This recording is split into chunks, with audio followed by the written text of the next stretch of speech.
And we are live, live, live, live. And we are here with Yoga Master Yasir Hotep. I'm gonna wait for more people to come on. And we're live on Facebook. We are live on Facebook, waiting for YouTube to be live. I'm glad we get a chance to speak, Yasir, because you're funny and it's always easy to talk with you. Welcome, welcome. You think I'm funny? What'd you say? You think I'm funny? I know you're funny. Funny how? Humorous and sarcastic. And or sarcastic. One or the other. Sometimes all three. I was trying to do the Goodfellas joke, but you didn't get it. Oh, you did. That is a Goodfellas reference. I had to shoot you in your foot. You ain't shooting me in my foot. We about to talk about yoga. How you talking about shoot me in the foot? You said I was funny, so okay. So I want to welcome all of you guys here on Tuesday Talk on Monday. Thank you for joining Tuesday Talk on a Monday. I am here with my good friend Yasir Hotep, who is also the yoga master and the one of the foundational people who reconstituted Comedic yoga. So I want to just say, let's take a step back and let's talk about Comedic yoga master. He is a yoga master, period. Hard stop. Okay? Because before we can get into Comedic yoga, let's talk about yoga and some of its general attributes. Yoga is union, connecting the mind and the body, connecting the breath to the body, learning how to control your mind. Okay. Yasir Hotep has been practicing yoga longer than your girl Abu Sashad has been on the planet.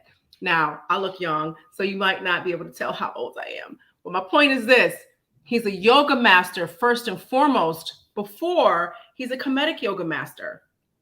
Sometimes people, because Kemetic yoga is the recreation of African yoga, and because Yasir Hotep is a Black man, want to make Kemetic yoga seem like it is not yoga. It is.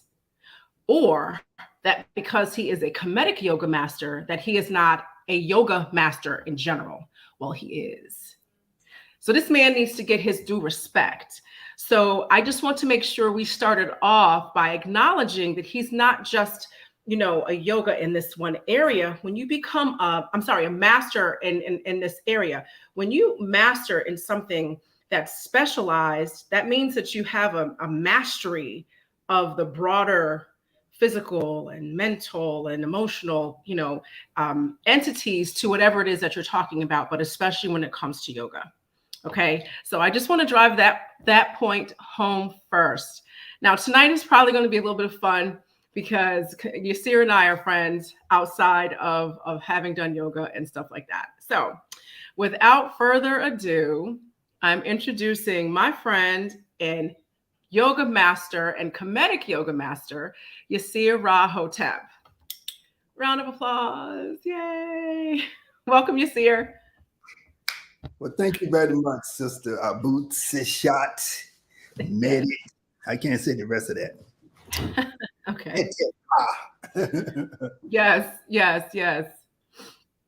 Thank you for coming on. So let's dive into your bio a little bit. First off, how long have you? No. Let's go before first. How were you introduced to yoga? Where were you raised, and how did from where you were raised intersect with yoga at the time when you started doing yoga? Well, first of all, I was never raised. I was like a weed growing between the cracks in the sidewalk in Chicago. So I had to sort of raise myself for the most part. But I had a good mother, and some sisters and brothers around me. But I was raised in Chicago. I was born and raised in Chicago. I live in Chicago. I wear a Chicago Bears hat because I am a bear, but not the football player bear. I'm just a bear, and that's my spirit animal. So that's why I wear the bear. Okay. Right. And but I also like Chicago Bears. I like all the Chicago sports teams because this is where I come from. And I live in an area of Chicago called Bronzeville. Bronzeville would be the equivalent of Harlem in New York. It's the classic Black community of Chicago. It's the place in Chicago where when Black people first started to migrate to Chicago after the end of World War I, around 1918, this was the only community where Black people could live. And so all the white people left and the Black people moved in. And then we had a Black community called that the nickname was Bronzeville. But now we have made Bronzeville the official name. So Bronzeville is like Blackville. It's where the Black people live, right? It's like Kemet, the Black land or the land of the Blacks. So that's what Bronzeville is. It's like a little Kemet, okay? And I grew up in some projects. I spent about 10 years in the projects from the age of about 6 until about 16, until we moved out. The projects I lived in used to be a few blocks from where I live now, but they've been torn down now. And so, my background is experience. I have experienced some poverty in my past. I've experienced, being homeless a little bit. I've experienced, but being on my own. I've been on my own since I was 14, so that's a long time ago. And I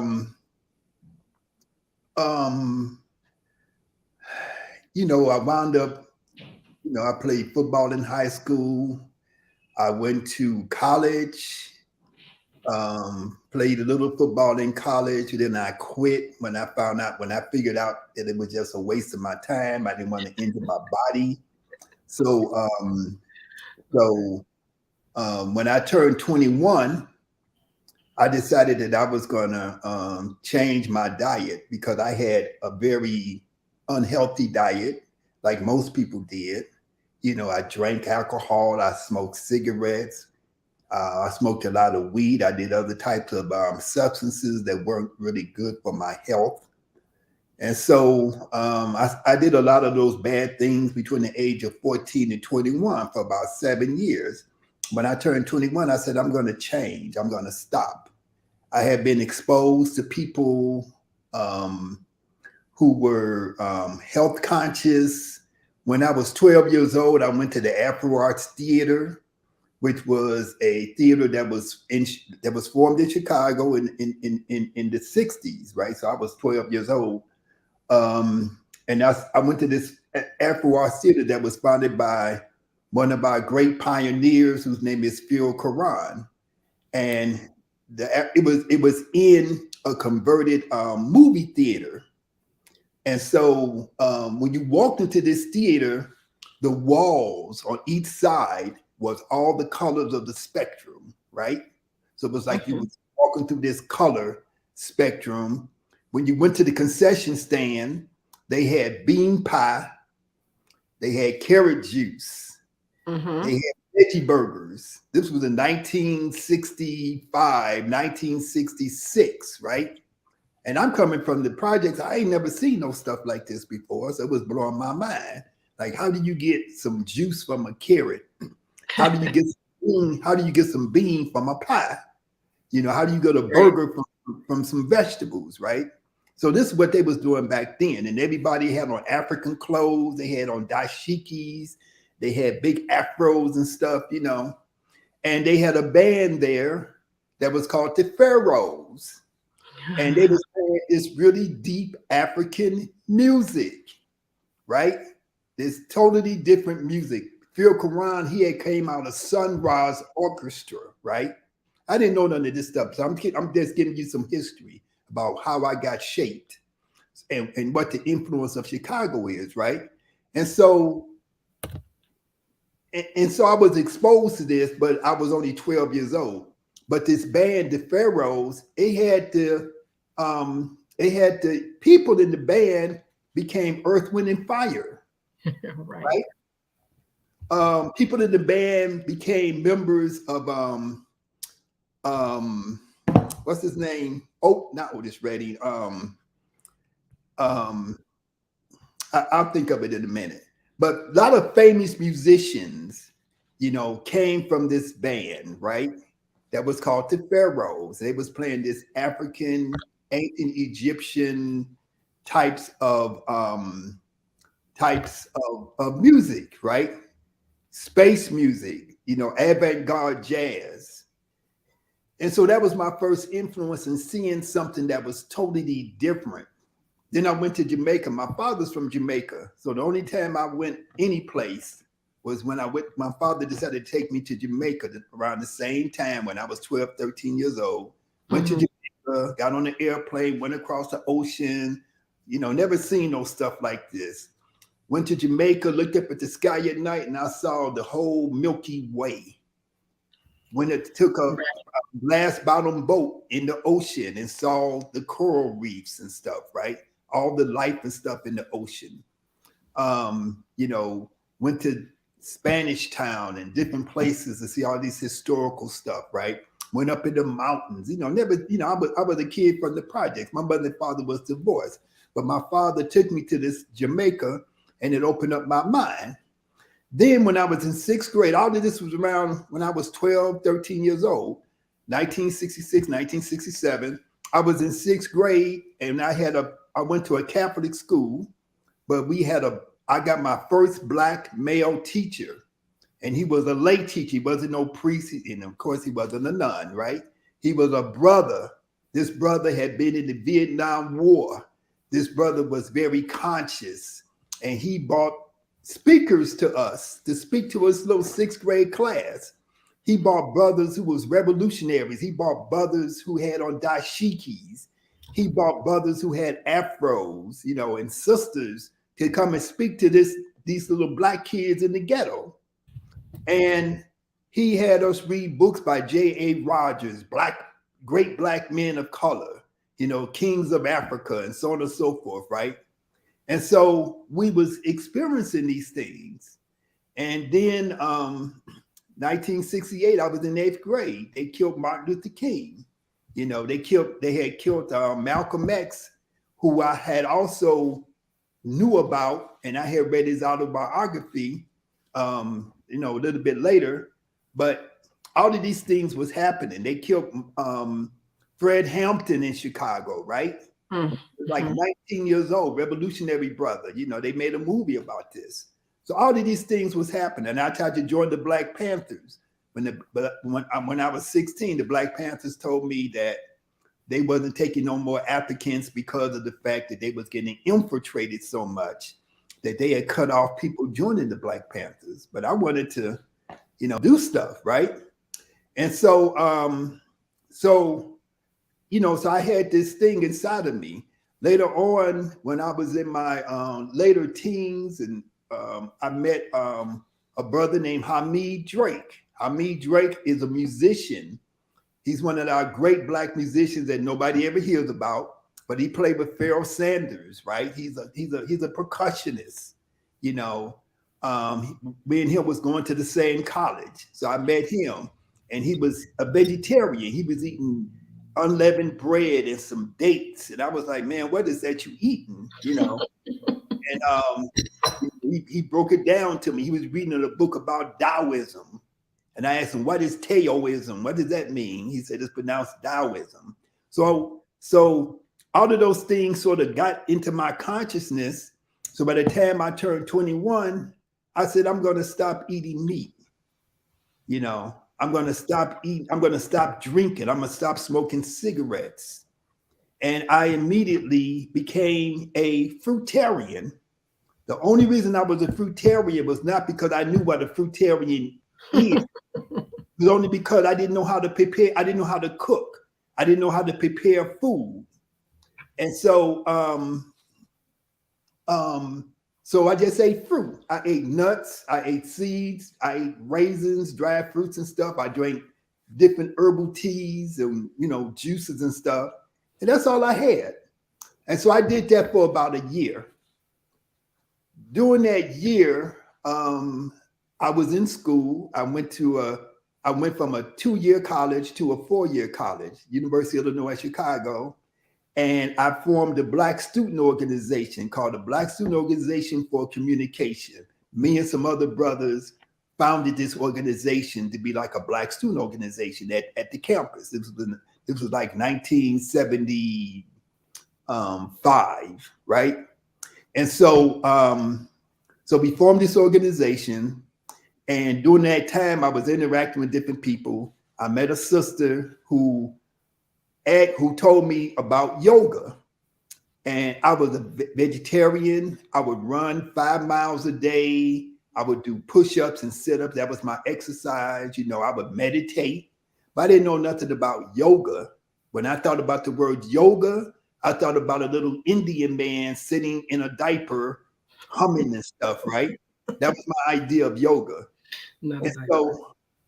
And so when I went to the class, it was a brother who was the teacher. And he was 6'5", black man with a beard. And he had muscles and stuff. And he was well built. And he could do anything with his body. He could put his body to all these different positions and stuff, And so he told me that his body used to be a wreck, that his back, he had a problem with his spine, that his knees would pop out of place. And that he had corrected all of these defects in his body by doing yoga. And when I first tried to do yoga, I couldn't do any of the movements and postures because I was very stiff. Okay. But what I told myself was that if this brother from the west side of Chicago, if he could transform his body to do these different poses, I can transform mine to do the poses, right? Because I'm a man, I'm a human being, I'm black, I could do anything, right? Even though I was real stiff, I didn't let that stop me. I just went ahead and practiced, and I would practice every day, for hours and hours every day. And so finally, after about a year, he asked me to teach. So I started teaching yoga classes. I started teaching classes for senior citizens and so on and so forth, And during that time, I practiced yoga with him, but also practiced on my own. I read books about yoga. I read the complete illustrated book of yoga by Swami Vishnu Devananda. I read Integral Yoga by Swami Satchidananda. I read books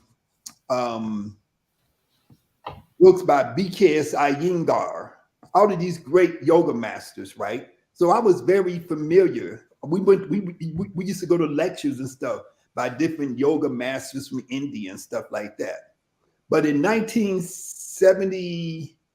about 1976, they brought the King Tut exhibit to Chicago, the King Tutankhamun, the exhibit of all the artifacts from his tomb. These artifacts were found in 1921 by Howard Carter, working under the employ of Lord Carnarvon, right? That's the history. 1921, 22 to 1975, 1976. These artifacts went on tour around the world, and they came to Chicago.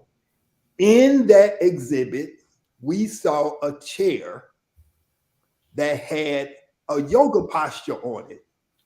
Now, it didn't say it was a yoga posture, but our intelligence, our intuition, our ability to see, to discern reality told us that this was a yoga posture.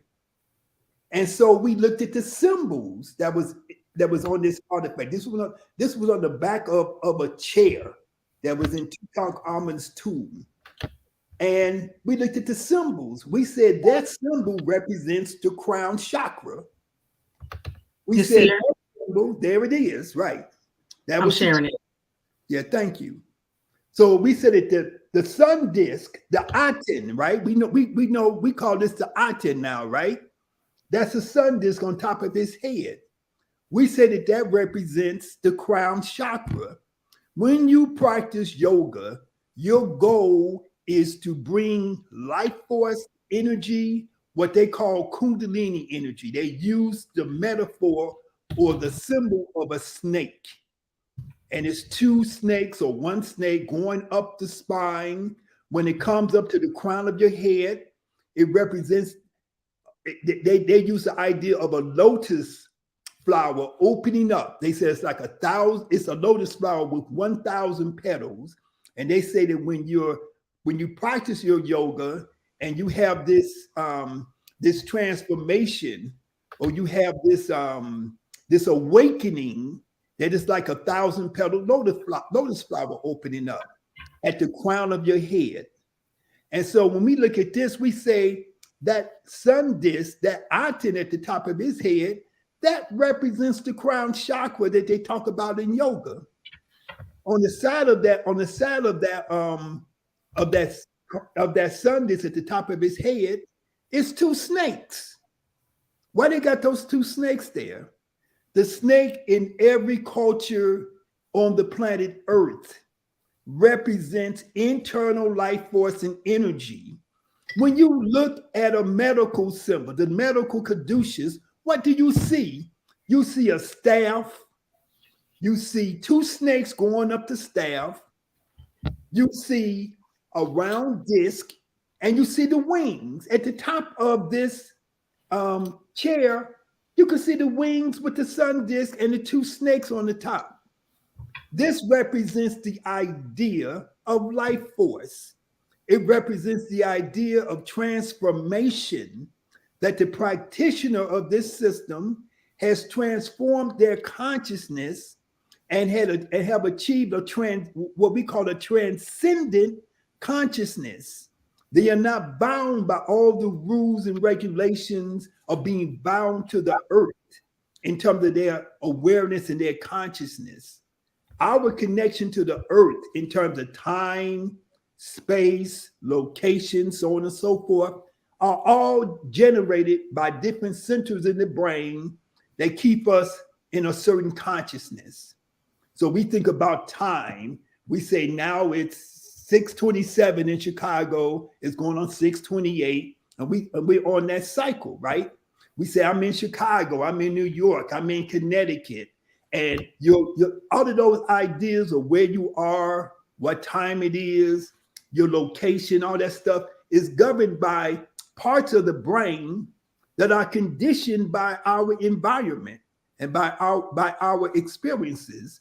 So when we close our eyes and we do meditation, we go into we do our yoga practice, we close off those parts of the brain and we start to experience ourselves in a transcendent state, right? So we're not bound by those same ideas and concepts of time and space, okay? And so when we look at those symbols on that chair, we see symbols related to the ideas of yoga. When we study our ancient Kemetic text, they talk about ma'at, they talk about energy, they talk about life force, they talk about transformation, right? And just like what we're looking at a figure whose name is He, H-E, He, H-E-H, pronounced He. He means eternity. That's right. He means to be without years. To be without years is just a way of saying forever, for eternity. He's in a position. Nobody can just sit down and do that position. You have to prepare your body. You have to sit on one ankle. You had to lock your arm, and you had to position your arm against your inner knee, your inner thigh, and then use that for leverage to twist your body out to the side, and then turn your head to the front. So it involves a sitting position on the toes, a sitting position on the ankle, a bending of the knees, and then a twisting of the spine. So you can say this is a symbol, but why do you see this symbol ubiquitously all throughout Egypt if it doesn't mean anything? Why do you see the sun disc on the top of his head? They could put the sun disc anywhere. Why did they put it at the top of the head where people who practice yoga know that this is the crown chakra? Okay, we know this. Why is he holding on to two symbols with his hands that represent the idea of eternity, of being forever, being without years? You know, why does he have two falcons? Why does he have a falcon on each side of him representing Heru? Heru is the warrior spirit. Heru is the consciousness of single-minded purposefulness that we are trying to achieve through our practice of yoga. Heru represents the idea that I would never be defeated. I would always be victorious. And Heru represents the idea that my goal in life is to always uphold Ma'at. Okay. Every person who became a king or who became the pharaoh, they had to take a vow that they were going to uphold Ma'at, that they was going to be like Heru. They had a Heru name. All of this is, to me, in my opinion, all of this related back to yoga about your personal transformation, your personal transcendence of consciousness to become who you are, to become somebody above and beyond just the normal. You know, if I wanted to continue to smoke cigarettes, eat the bad food, drink, then I'll probably be dead at this age. I'm 68 years old. Most of my friends are dead. I chose a different path. Most of the people I grew up with are dead. Most people I played football with, they're not just retired, they are dead. You know, because they continue to eat the bad food, gain a whole bunch of weight, and so on and so forth. And they are deceased. So we have to make a decision how we're going to live our life. People can argue about Kemetic yoga this, Kemetic yoga that. If you do Kemetic yoga, if you observe the lifestyle, you're going to be healthy. You can argue about what came first. I don't never get into an argument about did yoga come first in Africa, then it was stolen. I don't talk in those ways. I don't have to talk in those ways because it's common sense.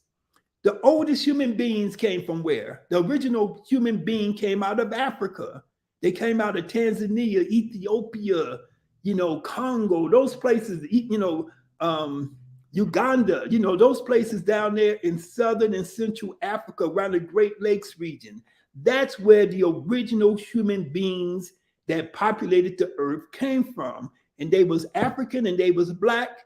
And they invented everything that we call civilization. When they traveled up along the Nile Valley, they established civilizations. Long before they had Egypt, they had civilizations along the Nile Valley that we don't even know about because we haven't done the research, and the archaeological, research is not even being done by white folks, which is who we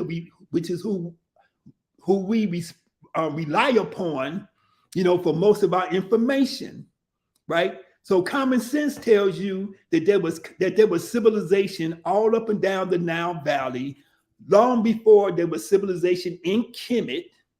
We think of Kemet as the flower of Nile Valley civilization, not the beginning. It was the flower at the end. So for thousands and thousands of years before that, there was civilization. For thousands and thousands of years before that, there was civilization in the area that we call the Sahara Desert now. It wasn't a desert back then. 10,000 years ago, it was lush vegetation. And there are wall paintings of people doing yoga, from 40,000 years ago on the wall cave paintings in the Sahara. It's people doing different yoga positions, right? And all of this is documented. I could show all of this stuff, right? And so common sense tells me that people was in Africa before they was in India. People went to India from Africa, so it's just common sense. They were the original people in India who founded the civilization that we call Indus Valley civilization, that we call Dravidian civilization. The Dravidians was Black. They were the descendants of people who had came from Africa. And they started the earliest form of what became known as the word yoga. And most of what they did in terms of their yoga was mostly meditation. They wasn't wrapping their legs behind their head and doing all this athletic gymnastic type of stuff that we like to do now. They was being still. They was doing still basic postures, standing postures, and a few sitting positions. That was their yoga. Their yoga was based upon, I'm going to do these breathing exercises, right? I'm going to do this. I'm going to discipline my body and my mind. I'm going to go on a fast, and I'm going to withdraw my body from reliance upon food. And I'm going to go on this extended fast, and I'm going to find how I can use my mind to achieve great feats of consciousness. How can I use my mind to know what's going to happen in the future? How can I use my mind to understand what happened in the past? How can I use my mind to communicate to other people, to other beings that are not even close to me, right? How can I use my mind and my own internal energy to figure out how to solve complex problems that logically I cannot figure out a way to solve? How can I use my mind to communicate with my ancestors? People talk about ancestors this, ancestors, my ancestors that. You have to have a methodology of opening yourself up to have that communication with the ancestors. It's not just going through rituals. It's not just doing your hands like this and all that kind of stuff. You have to have a methodology. You have to have something that you do that connects you with the divine. And that's the breath. You cannot get around it. In every image I see, when I go and I visit the temple at Abydos, the temple of Abtu, I see all this whole line of images on the wall where you see the deity, the godlike person, and he or she has their hand like this, and there's an ankh, there's a wasp, there's different symbols of life and power coming from the hand to the nostril of the human being. And it's saying that I am giving you life, but that life is the breath. It is shu, S-H-U, it's shu. It's he, it's secum. All of these names that we have for energy, that we have for life force, that's what we are receiving from the divine. In the stories of ancient Africa, they took clay, they took the dirt, and they shaped it into the shape of a person, and then breathed the breath of life into it, and that clay, that earth, became a person, became animated. That story telling you right there is the breath. Breathing is your respiratory system is the only system of your body which is both automatic and voluntary. If you don't think about it, and most people don't think about it, they spend their entire life just automatically breathing, right? They don't think about breathing. They don't do no breathing. But you live your life from A to Z, and before you pass on, okay? But your respiratory system, you can also control your breathing. You can slowly breathe in and slowly breathe out, and it'll calm you down. It will lower your blood pressure, okay? It will help you to focus. It'll help you to concentrate. It would take the stress off of your body and off of your mind by simply slowly breathing in and slowly breathing out. There's a power in your breath that goes far beyond just using it to relax even. There's a power in your breath that has a very significant transformational, transcendent effect upon you as a human being. And that's what we're trying to get to in our practice of yoga. Yirser. Yes, ma'am. I'm going to jump in right here because Okay. before we do a deep dive into the benefits of yoga and the benefits of meditation and controlling the breath, I want to just recap on some of the things, you know, that you had said. So going one step back and in talking about the, you know, how Egypt or Kemet was the flower, meaning the seed was all of those other places, he said, what we would call South Africa now, Uganda, Ethiopia, what we would call Ethiopia now, and Central and Southern Africa, that's where the seed was, okay? And over time, the flower, just like if you plant, you go plant your seeds, and you come back later on, and boom, you've got your fruit, you've got your vegetables, you've got your flowers. That's what would parallel to Kemet in a nutshell. Well, now, let me just say this. Okay. And another way that we have to look at this is that things go in cycles. We can say that Kemet is the flower of what we know, but there may have been civilizations in other parts of Africa along the Nile Valley or other places that was even superior to what we know is being in Kemet, but we do not see the artifacts.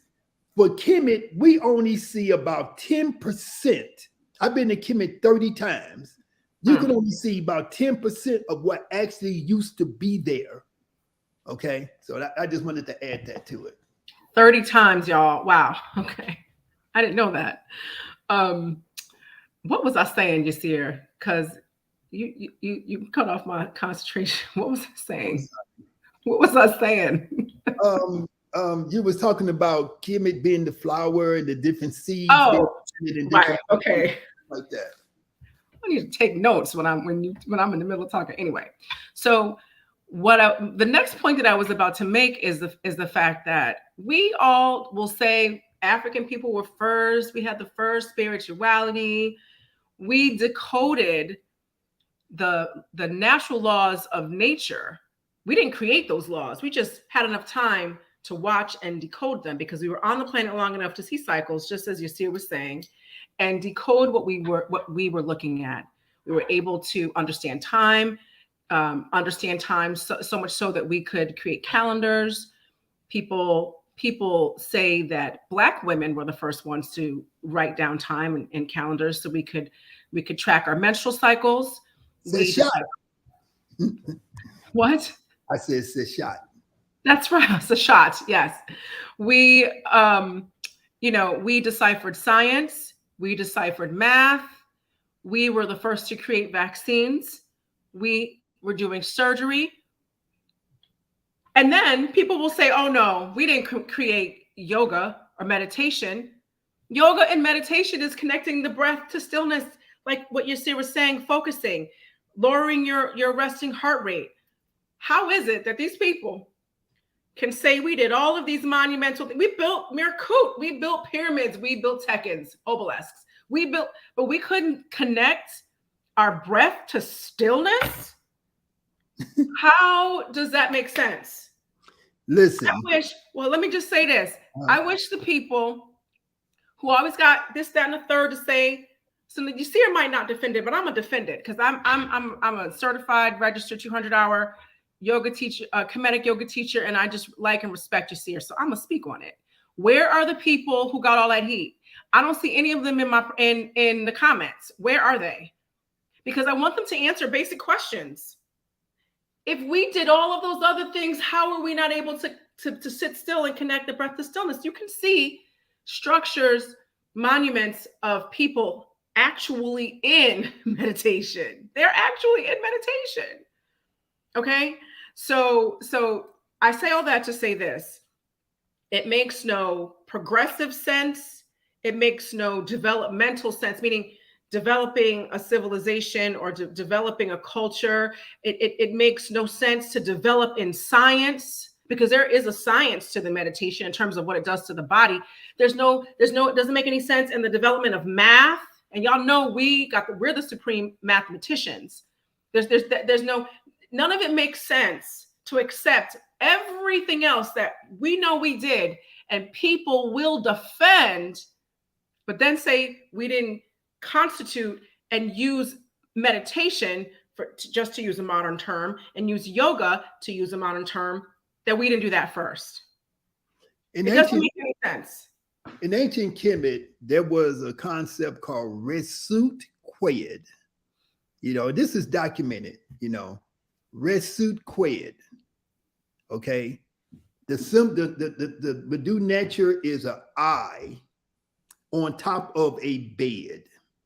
Okay. So it denotes the idea of being asleep and awake simultaneously. In other words, you are aware of what's going on in your sleep. You're in your dream state, but you are aware. You have an awareness that you are who you are, what you're doing, that you are in a dream state. And so you have a consciousness that allows you to participate in your dream. So when you're in your dream state, you can do things, you can think of things, you can conceive of things that are outside of the box. So people say, but how did they build a pyramid? How could they even think of doing these different things that they did, right? Because they engaged in meditation. Creative people meditate. Okay? Creative people meditate. Reconstituted is RSWTQWED. Okay?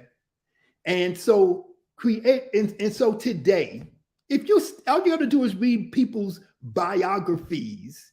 Read the biography of George Washington Carver. People want to talk about a whole bunch of silly stuff about George Washington Carver.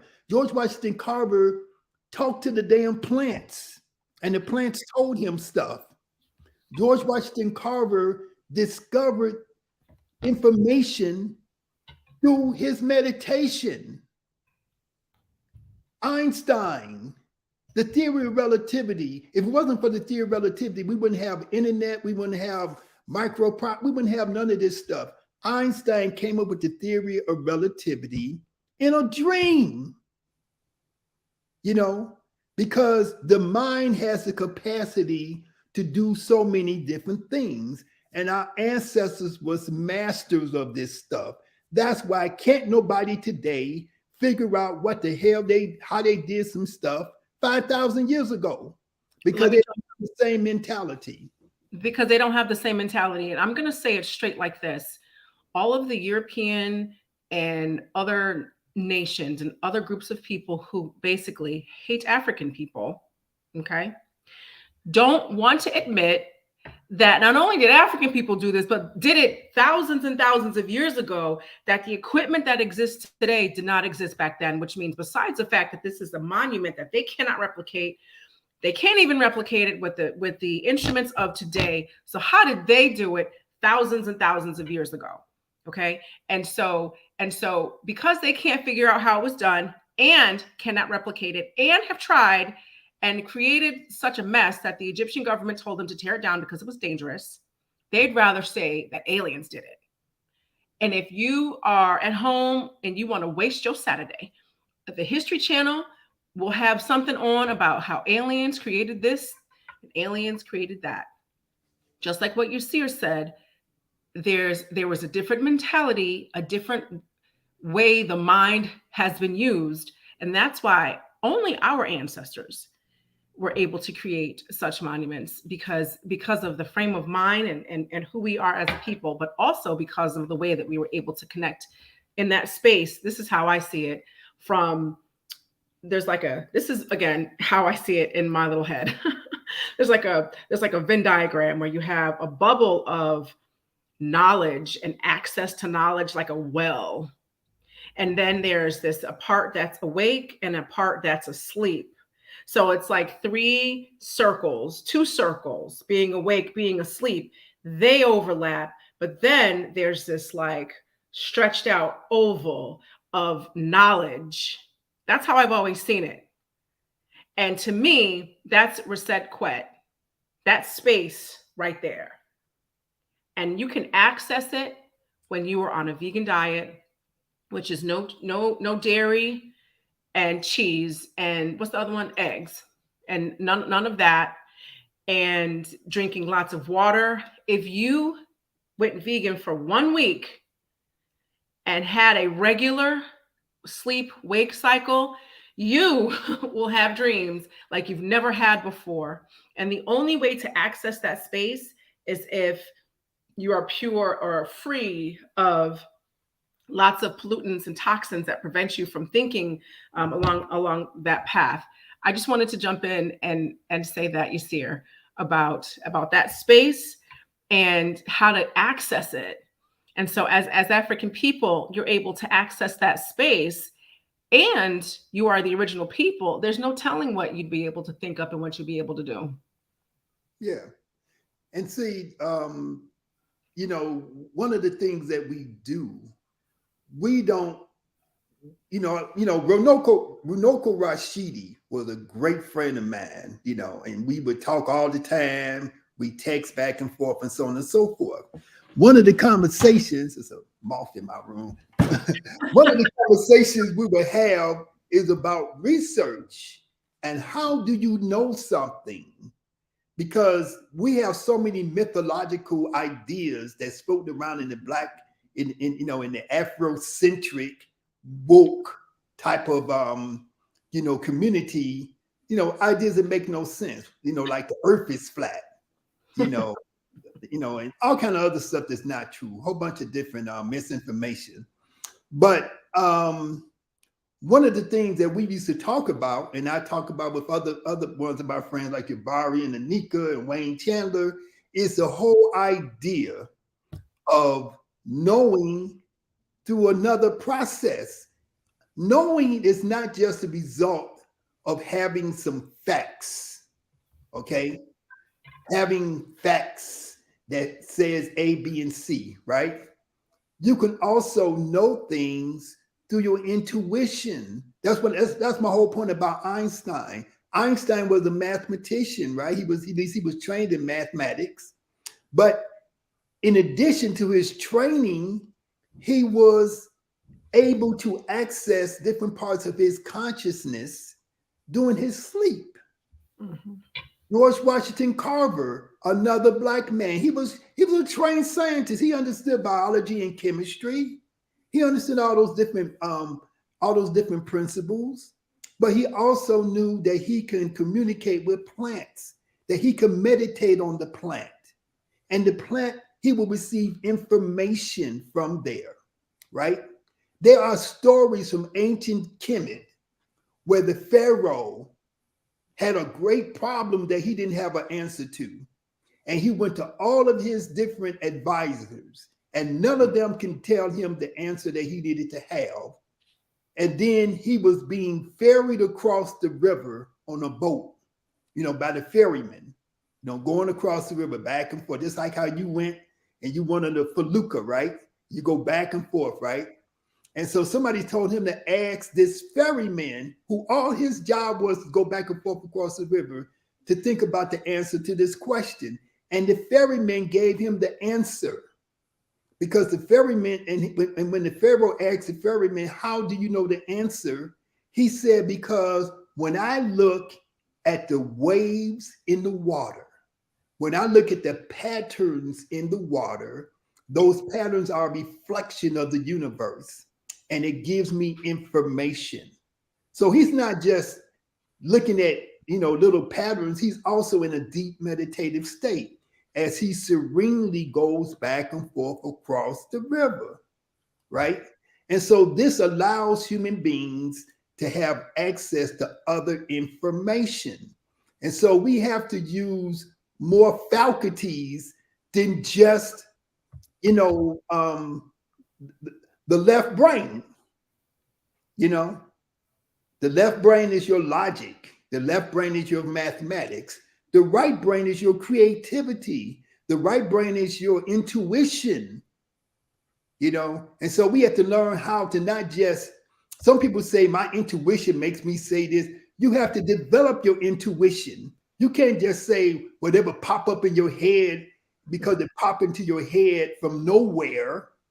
Intuition is developed. So when you start to develop yourself through a precise practice, whether you want to call it yoga, meditation, tai chi, qigong, whatever you want to call it, because all of those things is taken from Kemetic.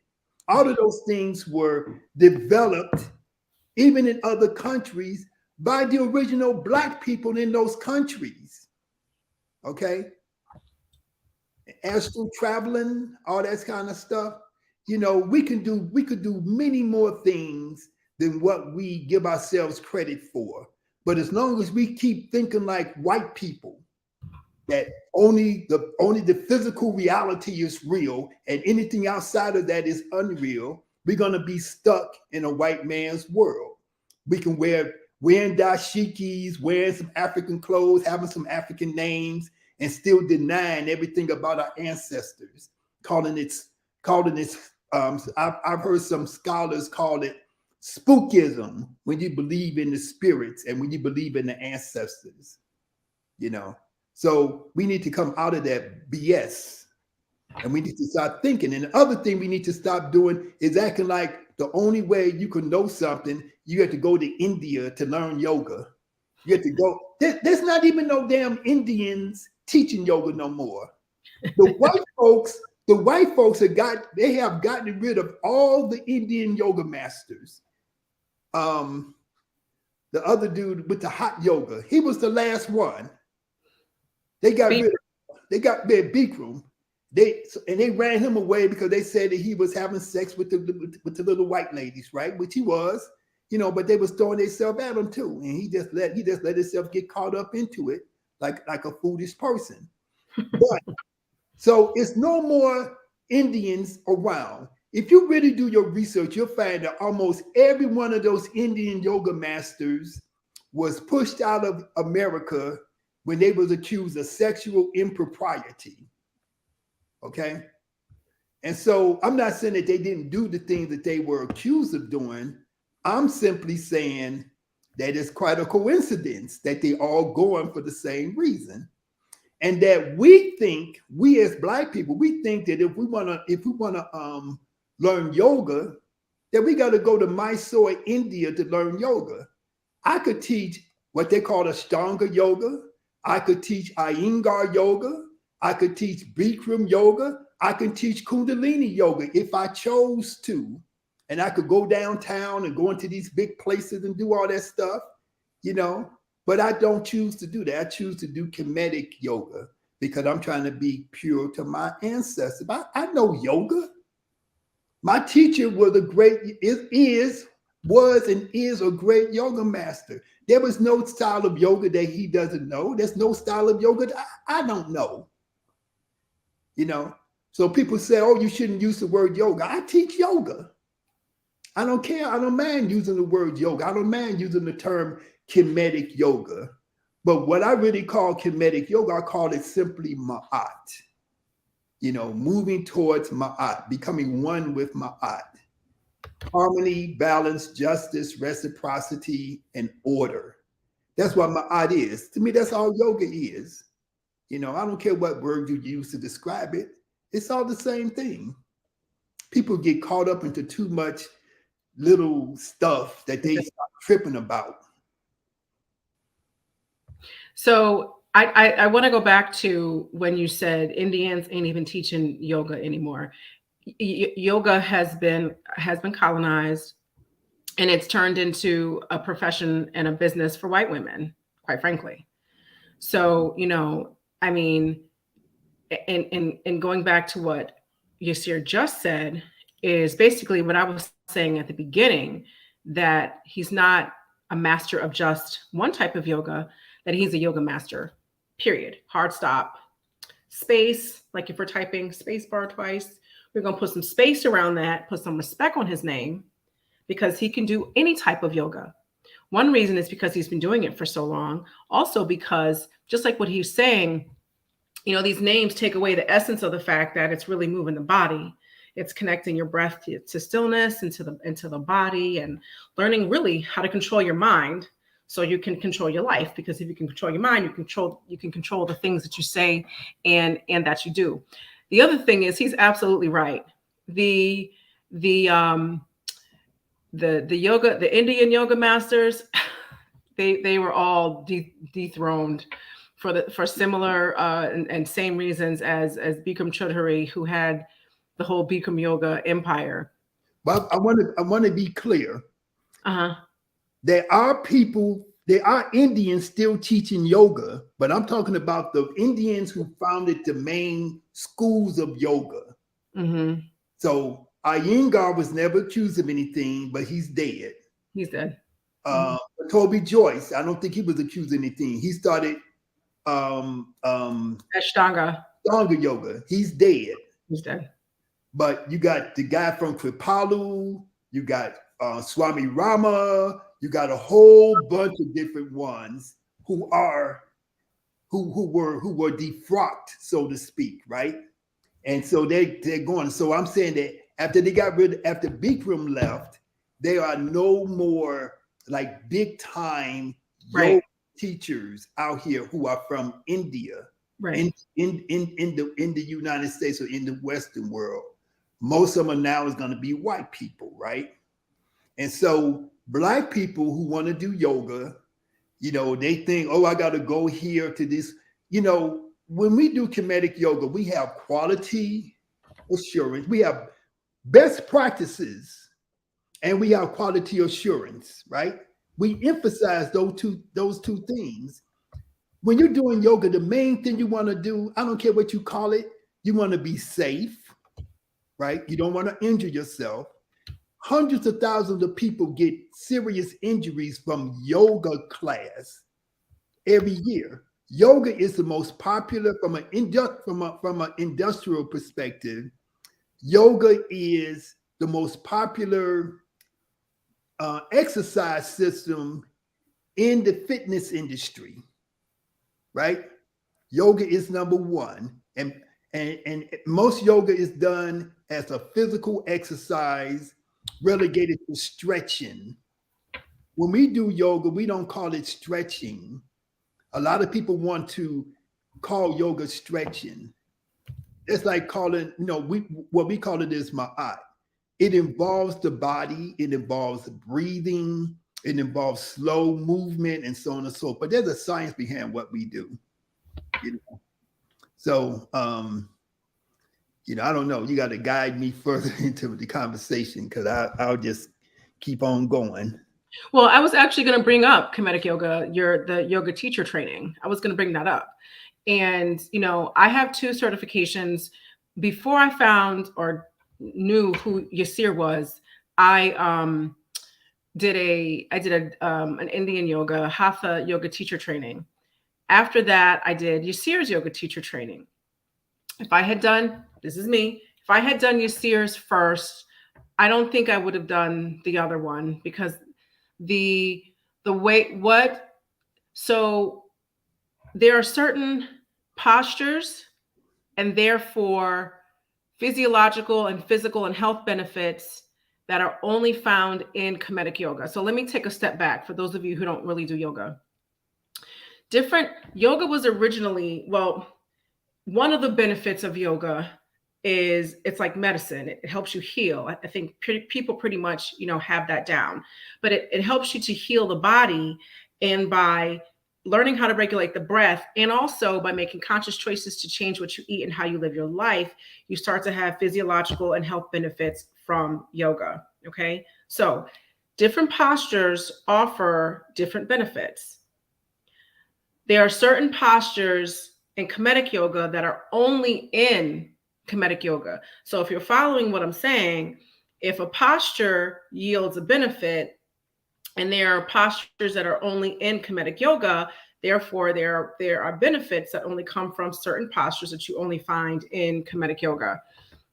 The original picture that I showed of the divinity Heh in the chair is one of those postures. Yirser, do you want to speak on that a little? As a matter of fact, I have it up on my phone right here. That particular posture that we're talking about. Can you name the posture and break down how to get in the posture and how you knew from looking at it that it was a posture, and then tell me the benefits? Trace. So that's the posture here. It's part of my shirt, right? Right. So this is Heh. And so we call it the pose of immortality, right? Because Heh represents the idea of eternity, forever, to live without years, to live forever, right? To be ageless. And so when you practice yoga, what is your goal? Your goal is to create a transcendent consciousness where you are not bound by time and space, right? You're trying to bring your consciousness to a different state of reality or to a different understanding, right? And so we get into this posture. So listen, there is no instructions on none of these artifacts that say, this is how you do this particular position. So we had to use our own intelligence and our own understanding of anatomy, physiology, kinesiology, and understanding of the breath, and our experience using, from knowing martial arts, from knowing Tai Chi, from knowing other systems, that we were able to put together this system. We have never said that the way we do the posture is exactly the way the ancestors did, because we don't know how they did it, because we don't have no videos from ancient Egypt showing us how to do it.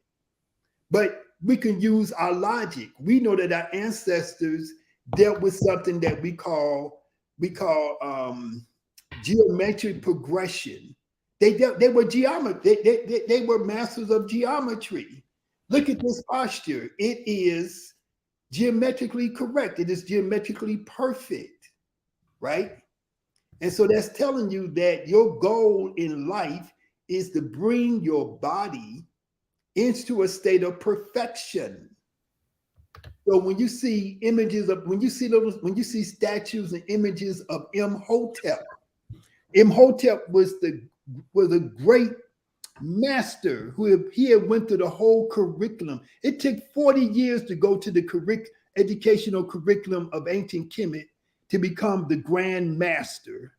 It took 40 years, not 4 years, not 8, 40 damn years, right? So these cats the average person in ancient times didn't even live to be 40 years old. So you're talking about people who didn't eat meat. You're talking about people who didn't do all the same regular things that all the regular people did, because they wanted to live longer. They wanted to achieve something higher. And so they were on a different level. They was in a different type of training. They were monks, right? And so we get into the posture by using the breath. We get into the posture by going sequentially for one, step by step, until we achieve that final shape of the pose, right? And so we call it geometric progression. The breathing that we do, we call it rule of 4 breathing, RULE, rule of 4 breathing, meaning that we simply divide each breath into 4 parts. And it's natural. You inhale, you pause, you exhale, and you pause. So as you connect your breath to each stage of the movement. If I raise my arms up like this, I'm inhaling. If I lower my arms down, I'm exhaling. If I raise my arm up, I'm inhaling. If I lean to the side, I'm exhaling. If I lean to the side to stretch or to lengthen my rib, I use the breath to release tension, to release resistance in my body, to allow my body to get into the posture, right? And we train our people to become masters at doing this. Your body is always trying to rebel against you. If you're trying to do certain postures before you have been trained to use your breath, before you've been trained to eat properly, before you've been trained to go through the right sequence of poses to get you to a certain point, you're going to be in pain. You're going to say, all of this is impossible, right? If you go on my YouTube channel, you can see videos of what I could do way back in the day and what I can still do now. Videos, open up Light on Yoga and see I'm doing the same things. I mastered all of this stuff. My teacher mastered even more of that stuff, right? Because we understand how to use the breath. Understanding how to use the breath would take you from being a stiff person, from being a person that's locked up.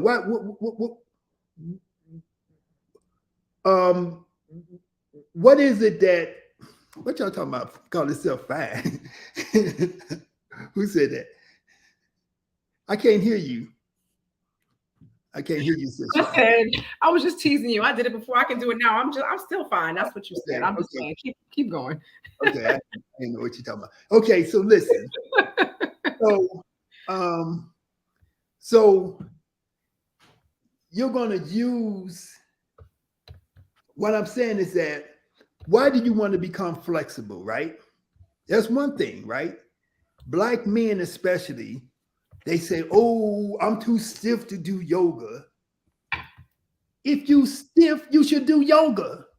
Right. Stiff means that you are going, what my teacher used to call premature rigor mortis, right? Rigor mortis is what happens to your body when you die. It's stiff up. That's why they say that's why they call a dead person a stiff, because the body stiffens up. So we see people developing rigor mortis before they even die. So you want to have range of motion. Mm-hmm. It's not stretching. It is not stretching.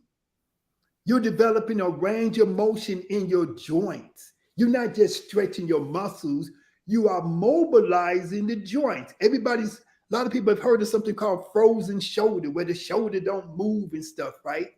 In yoga, in Kemetic yoga, we're working with the joints. We're working with the spinal column.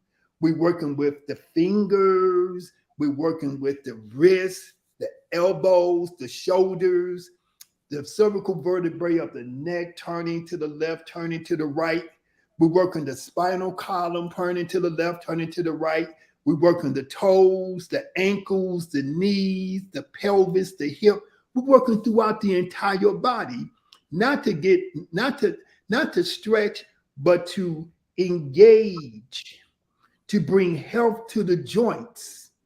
You have to understand, most people don't even understand how their car work, but they understand more about the car than they do about their body. They can't tell a ball and socket joint from a hinge joint, right? Because you need to know the difference. How is your body working? What's happening to your body that's causing it to operate the way that it does? And so we have to have mobility of the joint. We have to know what is the anatomy of the joint. The joint a joint is two bones coming together, and then in between you have the cartilage, and then you also have a fluid, a pocket of fluid called a synovial fluid between it, and that keeps the bones from crashing up against each other. And so that whole structure of the joint needs to be healthy. If you're eating bad food, that joint is not going to be healthy. If you're drinking alcohol, smoking cigarettes, drinking a whole lot of coffee, eating pork chops, that joint is not going to be healthy. It's not a matter of stretching. It's a matter of having joint mobility. And that's what we're talking about when we talk about the movements and the postures of yoga. So you got to start, number one, the first thing about yoga is the philosophy. Comedic yoga, we emphasize the philosophy of Ma'at, right? And so we break down Ma'at. Ma'at means order. Why is it that the Pharaoh took a vow to uphold Ma'at? What the hell is Ma'at? It must be something important if the Pharaoh said that I'm going to uphold Ma'at, with my death being a consequence of not doing it, right? I'm going to die to uphold Ma'at. So Ma'at must be important. So what is Ma'at? It means that everything in the universe has an order. European culture, European philosophy says that everything is chaos. Everything is disorder. We say everything is order. So the first principle of Comedic yoga is Ma'at, order.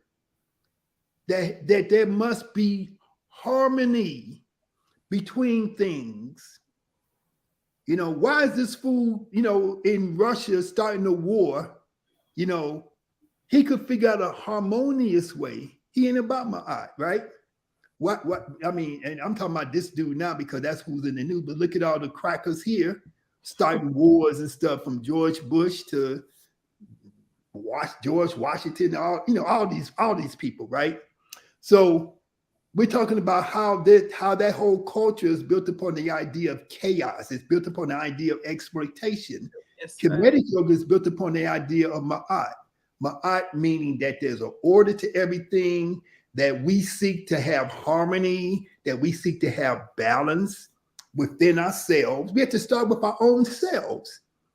If I'm eating if I'm smoking crack, if I'm smoking weed every day and I'm high and I can't think and stuff, I can't remember nothing, and I'm making mistakes, then how am I going to be in Ma'at? If I'm eating some pork chops, if I'm eating some fried chicken every day, how am I going to be in Ma'at? Where is the balance? Where's the order? Where's the harmony in any of that? So you have to learn how to, eat in moderation, or to give up certain things completely, right? That's what yoga is. That's the first principle. If you're living by Ma'at, that's yoga. Yoga begins with a philosophy, and then it gets into the practices, movement, breathing, becoming still in meditation. The movements complement the still meditation. You do movements and postures in order to create the conditions by which your body can sit still and be comfortable. If you're sitting still and you're trying to meditate and your back hurt, your knee hurt, your ankle hurt, and all you're doing is thinking about those hurts and pains and aches and pains in your body, your meditation, the quality of your meditations are going to be very low, right? So there's a logic to everything that we do. So people, all these critics who talk about yoga's just stretching, you're stupid. That's all I'm gonna say. It's dumb. It's a dumb thing to say.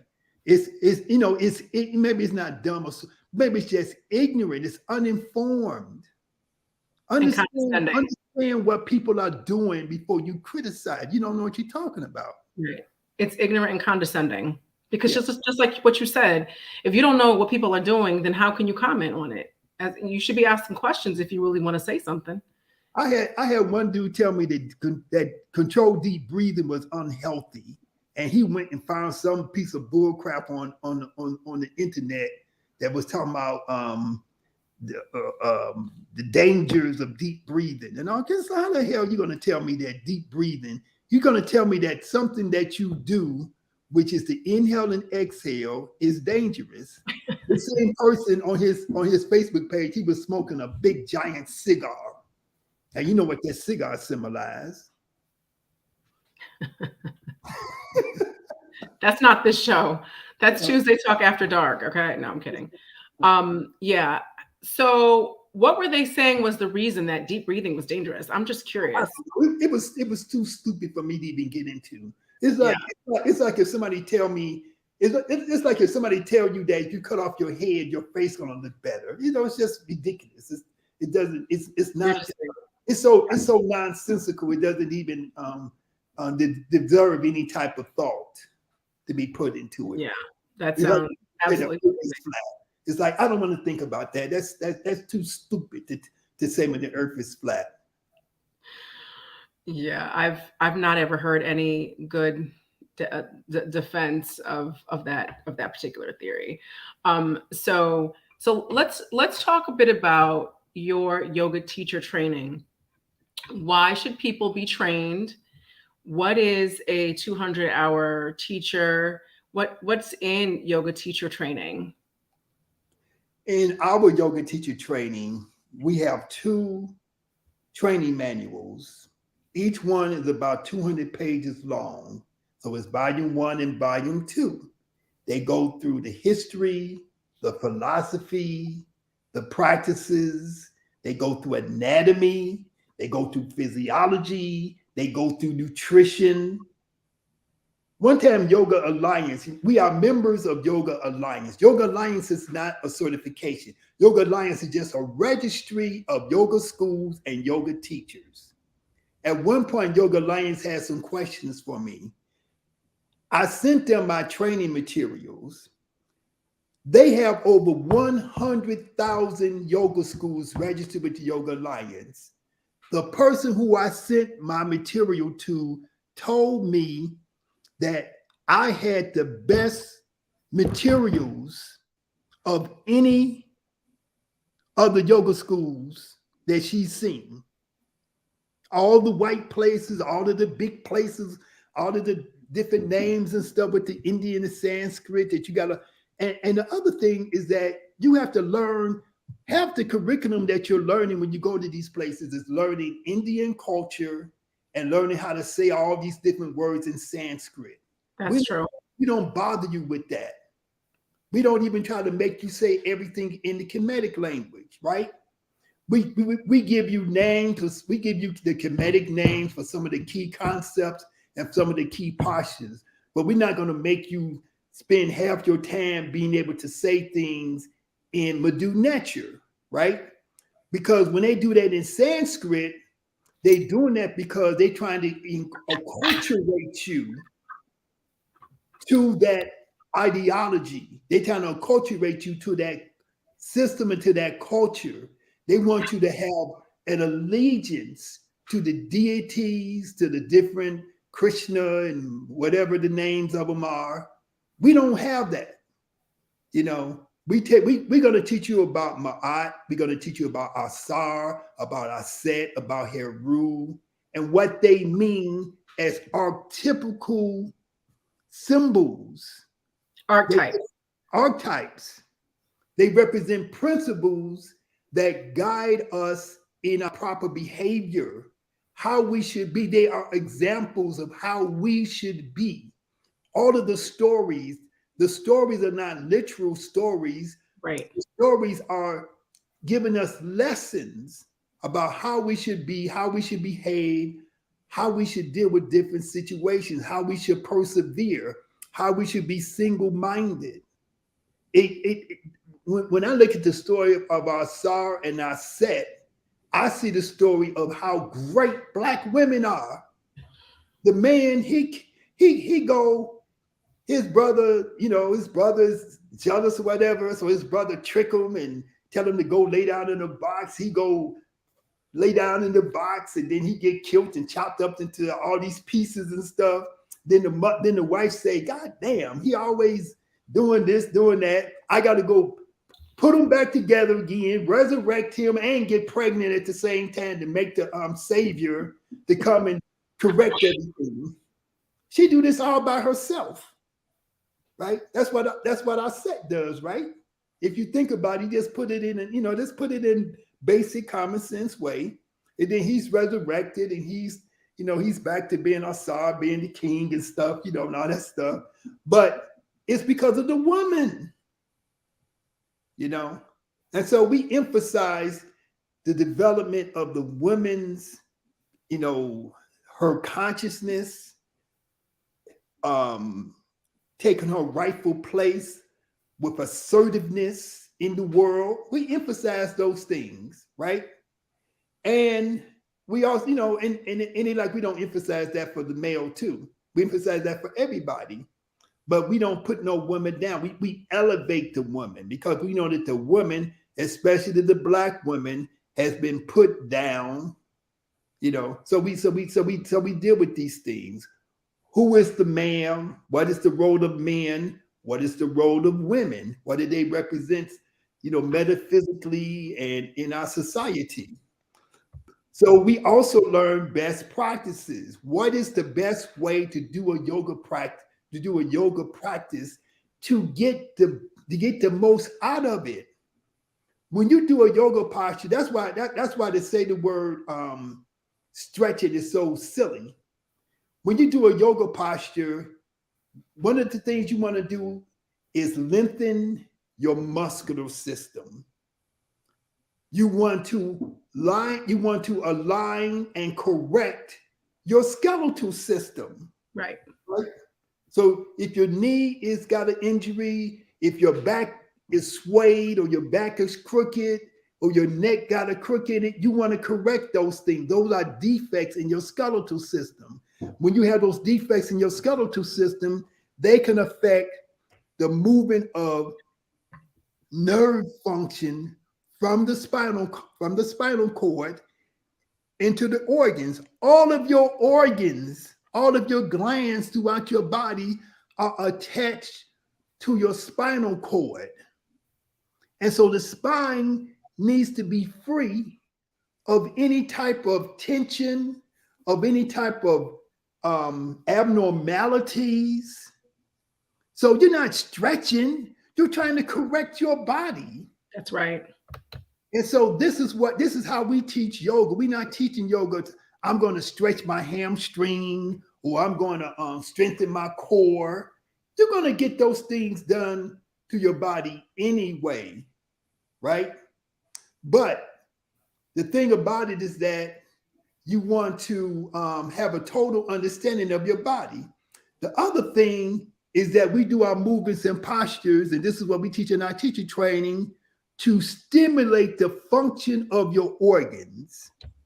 We want all the organs. When we go into a pose, whether it's a forward bending, a backward bending, a spinal twisting position, we know that each one of those types of positions have effects upon different organs. They help the organs to function better. Okay? So before you get to talk about Kundalini, we got to talk about the idea of how the different layers of a person. You got the physical and you got the non-physical.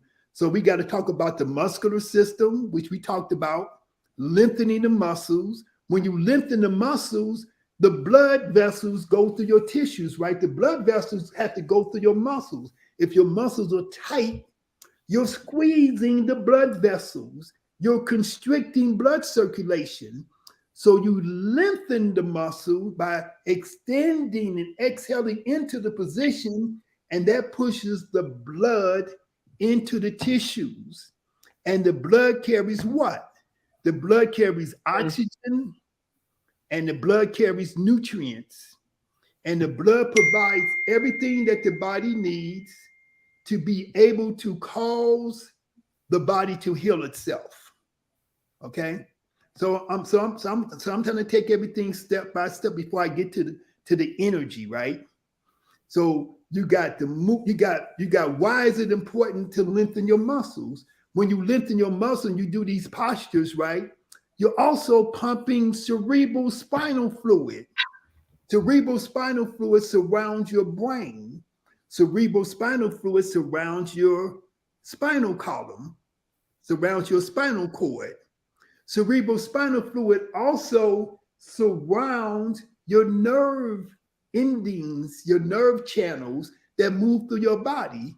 Cerebrospinal fluid carries information, it carries energy, right? So we want to free the cerebrospinal fluid. We also want to free the what you call it, the other fluid in your body. Synovial fluid? Huh? Synovial fluid? No, that's between your joints. Sacral cranial therapy. They're trying to do the lymphatic fluid. Oh, okay. The lymph glands in your body. We have lymphatic glands in the body, and we have another fluid called lymphatic fluid. All of those things are part of what make us up, and we're affecting us on these different aspects of, in our yoga practice. So we're not just doing a stretch to my hamstring and strengthen my belly and get my booty, make me have a yoga booty and yoga thighs and all this kind of, imbecilic type of stuff that people keep talking about and emphasizing, right? Now, if you are a football, now we work with professional football players, college football players, basketball, we work with a whole bunch of different people. If you have, and this is where understanding yoga, just yoga, straight yoga from an anatomy and a physiology perspective, okay, you got a sore knee, you need to lengthen your hamstring, you got a problem with your hamstring, you want to be able to run faster without injuring yourself, we can help you do those things too. But that's not, but those are not what you emphasize just generally in yoga. If somebody is a golfer, they want to get more flexibility. So when they swing, we can teach them movements and to do those type of things. But yoga is also focus and concentration. You focus on your breath. You learn how to not become distracted. We work with boxers, right? If you're a boxer, somebody punch you in the face, hit you in the nose, that shit hurt, right? Because I used to box. I tried to box one time. Dude hit me in my face. I put some blood. I said no, because I'd be able to whip his ass, kicking him, biting or whatever, bite his ear or something, So I couldn't be no boxer. But when you're a boxer, you got to be able to take a blow and maintain your composure. So we work with boxers. We work with Golden Gloves boxers and other boxers in Chicago for the Chicago Park District. And we teach them how to maintain your composure, how to maintain your focus and your concentration when you are under duress. That's what we call yoga skills, right? So this is something that if you're a young person that's in school and you're being bullied, you want to learn how to control yourself. Not to let your emotions make you run away or make you do something inappropriate, but be able to make a proper decision about how to handle the situation, right? If you are a student and you don't have the ability to focus and concentrate, yoga helps you do that, right? That's what we're teaching. We're not just teaching some damn stretching. That is so dumb. I'm gonna keep saying it too. It's not stretching. We're teaching young people how to focus, how to concentrate, how to do better in their school studies, how to be a better student, how to read better, how to have more energy so that after 2.5 seconds, they don't get distracted the way everybody, they go to a website, after 2 seconds, you don't see what you're looking for, you go and you do something else. How do you focus? We have been programmed by this society to do everything fast, to not concentrate, to not focus. We don't read nothing. We can't read anything. All we can do is have somebody send us a video to tell us something with somebody talking in it, but we cannot read a book. We cannot read a text because we've been programmed not to do those things no more. Yoga helps to bring you back to the reality. Read a book. Read a text. A text is a book, not a text message, all of those things, right? Then the other part of what we're doing is that we are working with the internal energy of the body. Somebody put up there something about Kundalini, right?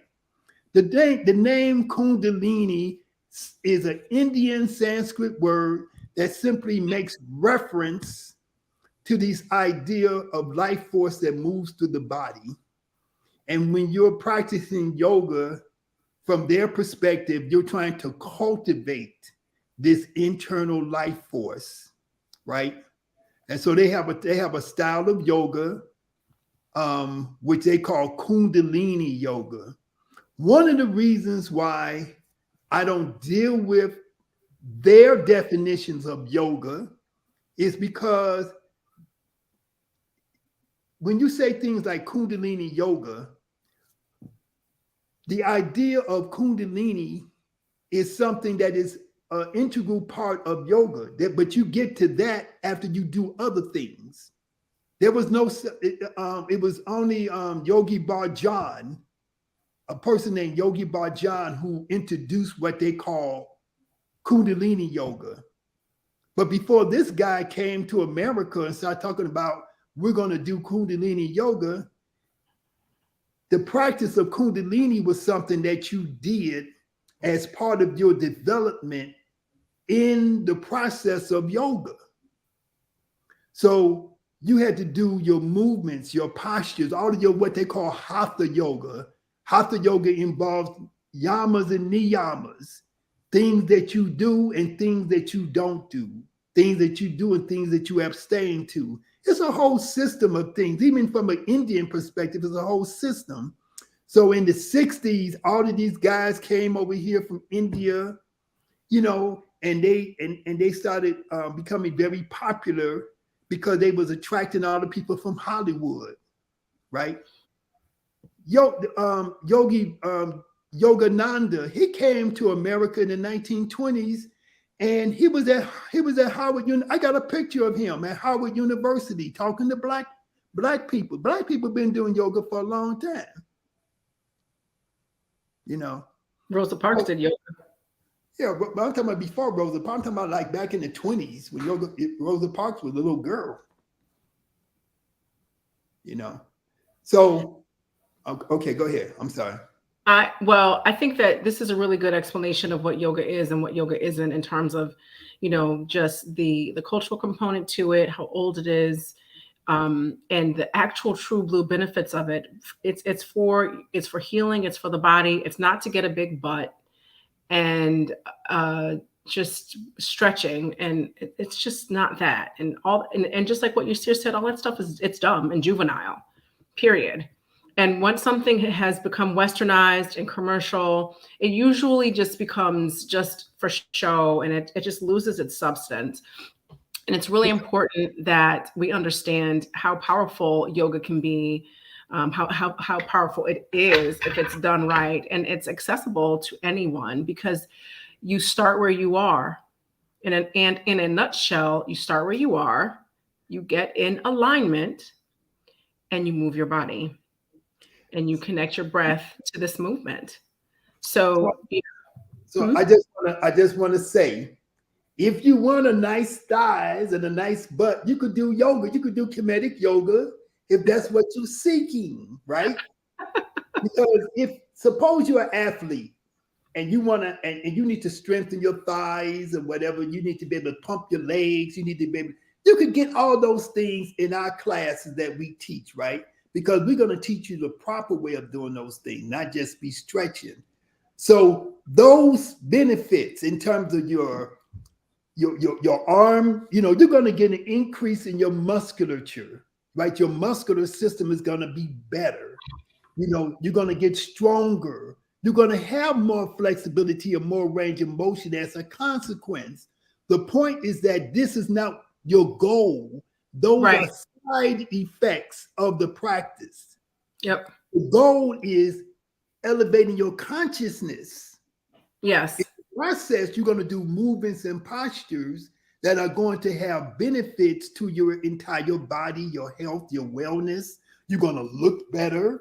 You know, you're going to lose fat. You're going to lose you're gonna get more definition in your arms and your thighs. You're gonna get all those different things. Of course you are, but that is not the point of doing it. The point of doing it is that you're trying to elevate your mind, your consciousness. That's why our young people need to do it. And when we teach young people, we teach a particular way of working with young people. If we're working with some football players, we teach professional and college football. We teach them in a different way. We put the emphasis on different things. And with the college and professional football players, we still teach them how to control their mind.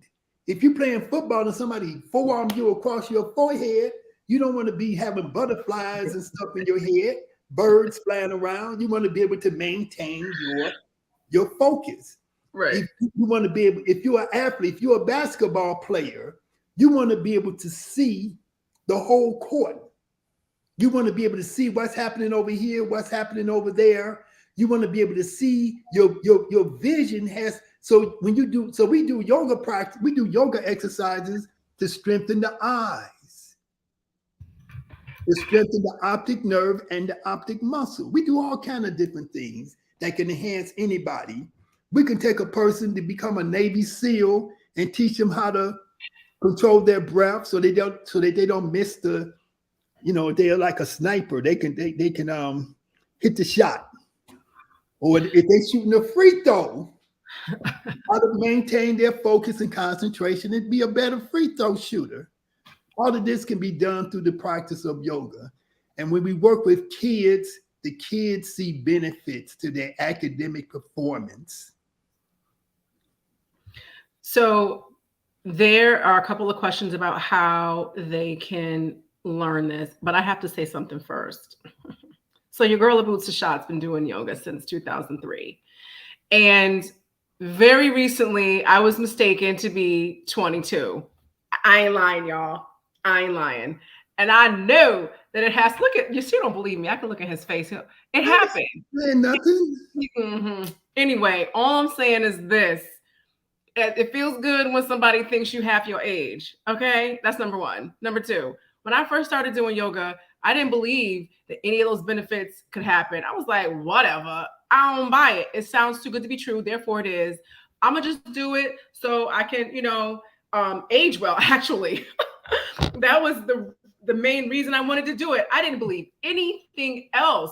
I also had a superficial understanding of what aging well means, because aging well also means aging well on the inside. It also means aging well mentally and spiritually and emotionally and all that other stuff. I wasn't even thinking about any of that stuff before I started doing yoga. So let me just say, through years of yoga, my asthma went away, and I gained a half an inch. Okay. When I saw you can grow this and that, I'm like, man, they just lying. I ain't buying it, but I'm gonna just do this because I'm gonna stretch. So I was thinking, I'm gonna just stretch, hold a posture, age well, boom, yoga. That's what I was thinking. So after I got my little half an inch, I realized it's because, just like what Yirser said at the beginning, the spine had elongated. All of the bending forward, where your chin is to your neck and perhaps you might roll, or if you lift your head up and back. Oh my God, this feels great. All of this movement with your spine, okay?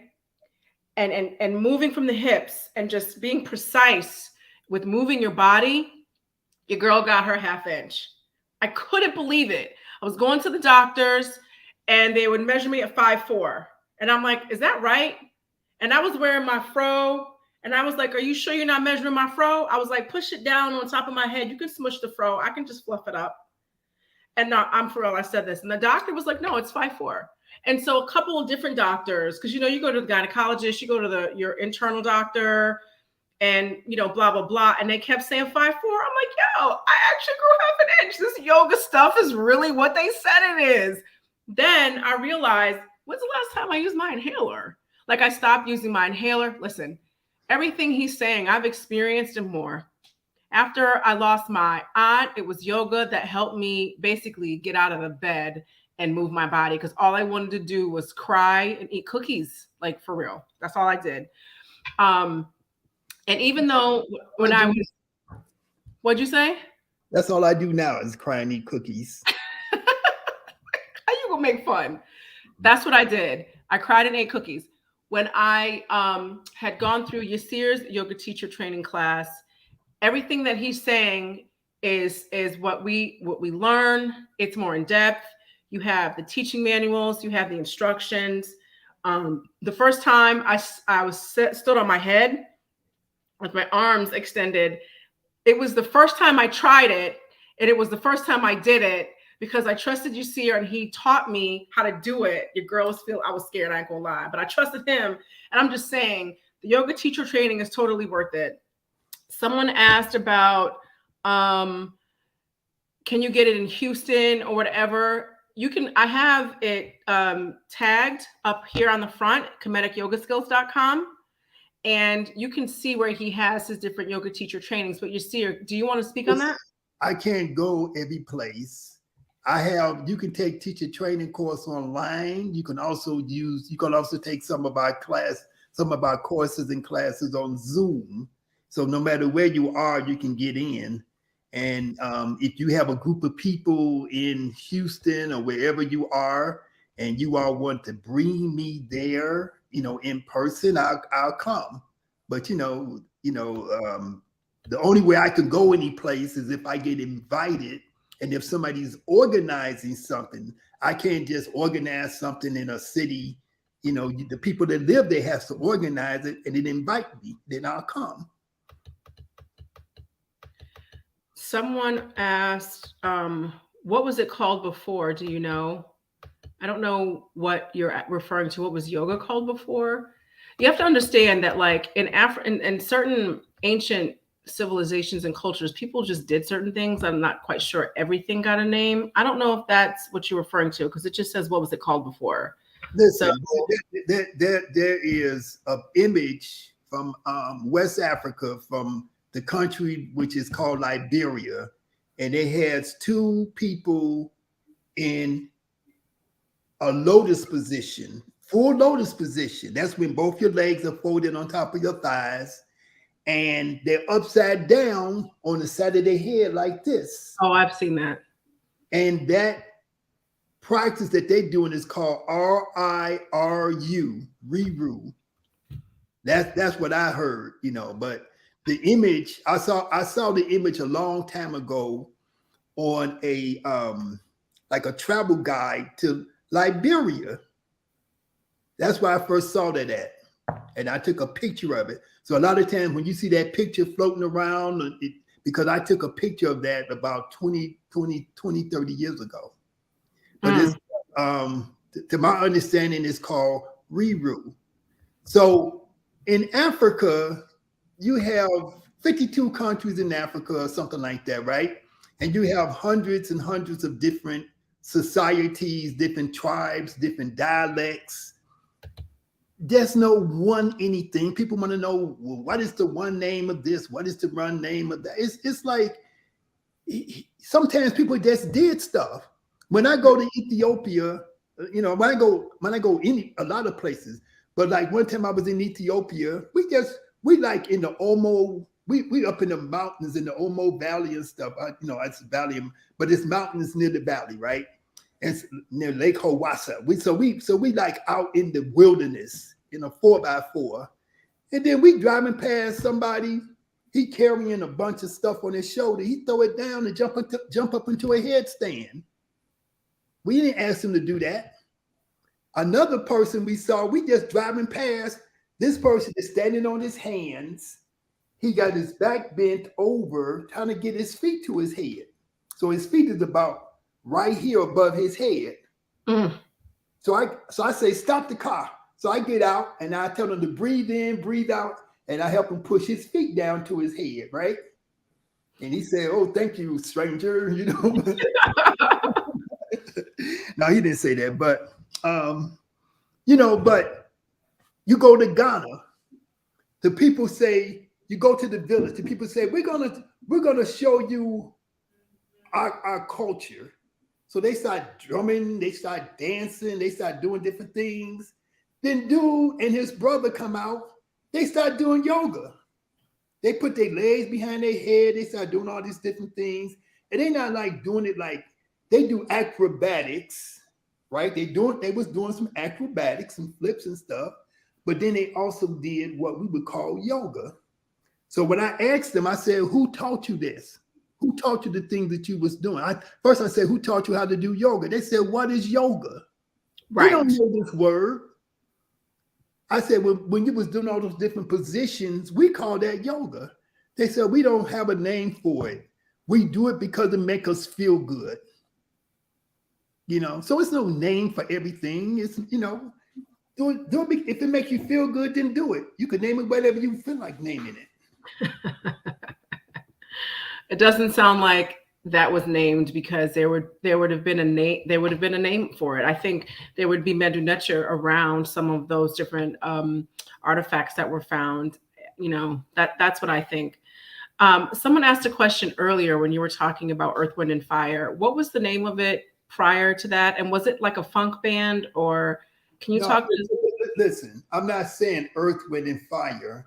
I'm saying this band was called the Pharaohs. One person in this band name was Pete Cozy. He went to try to play. He went and played with the brother who is from the Impressions. What's his name? Curtis Mayfield. Okay. Yeah. One person, there was people, guy named Sattersfield and another guy. They became part of the band, which is called Earth, Wind, and Fire. I'm not saying the Pharaohs turned into Earth, Wind, and Fire. There was about 20-something people in the Pharaohs. They went their own different ways, and some of them became Earth, Wind, and Fire. Some of them became the band that played with Curtis Mayfield.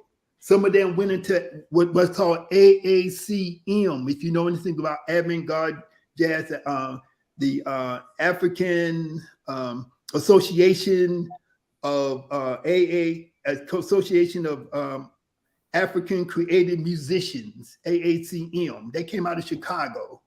I can't name all the people, but a lot of those people was in the band that was called the Pharaoh, the group. It was an orchestra. Sounds like it. Yeah, it was an orchestra. They had they had oboes, they had trumpets, they had saxophones, and they had all kind of different things, different instruments. And those people became a lot of these other different bands, okay. and the little thumb piano that Maurice White used to play with Earth, Wind, and Fire, that was taken by Phil Koran before Earth, Wind, and before White got it, before Maurice White got it. Phil Koran was the first one to electrify it. And he called it a Frankie phone. His mother's name was Frankie, and he called it a Frankie phone, named it after his mother. Maurice White got it from him. And that's how that kalimba, let's listen to those songs, And the whole, when you look at Earth, Wind, and Fire, you look at all, these guys came out of Chicago. They first group, they had a female in there. You look at their first original albums, it was a sister who was a friend of mine who was in that group. So, I ain't making up this stuff. I hope y'all realize Yirser is an OG. Okay, and he giving us game, giving us some history, and of course with a little bit of humor. So I hope that answered that question that was asked about the band from before. I have another question about Kundalini. Is there a sexual energy component with Kundalini?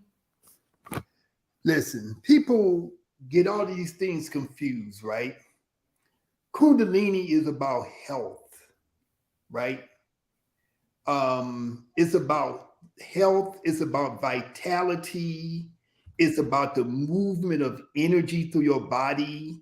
If you are healthy, if you have vitality, if your life force is moving and flowing freely to your body, everything that you do is going to be better, whether it's sex or anything else. When you practice, the idea of,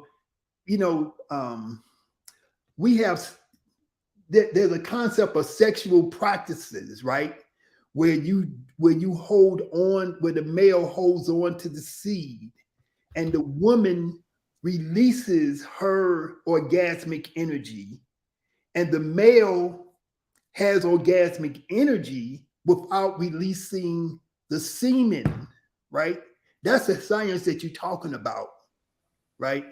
And so that goes into a whole nother thing. But the first thing you got to do your movements and your postures first. You got to get your body open. You got to rejuvenate and recharge yourself. Most men are running around here with problems with their prostate. They got problems with erectile dysfunction, because they don't have no energy. They're not doing nothing. They think that if they go and drink some liquor before they have sex, that's going to help. Liquor is a depressant. Alcohol is a depressant. It don't help you. You just be high and you think you're doing something, but you ain't doing nothing. So in yoga, we have different poses. We have different postures that increase blood circulation in the area of the body that we call the reproductive system. You have to have blood circulation.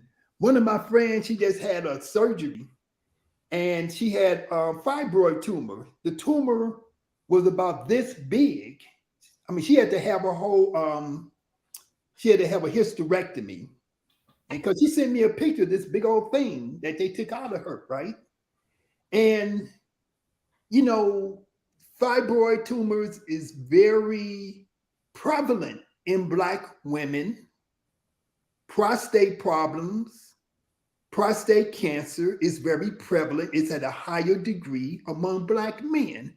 Why is that? Because of the trauma and the stress that we're under.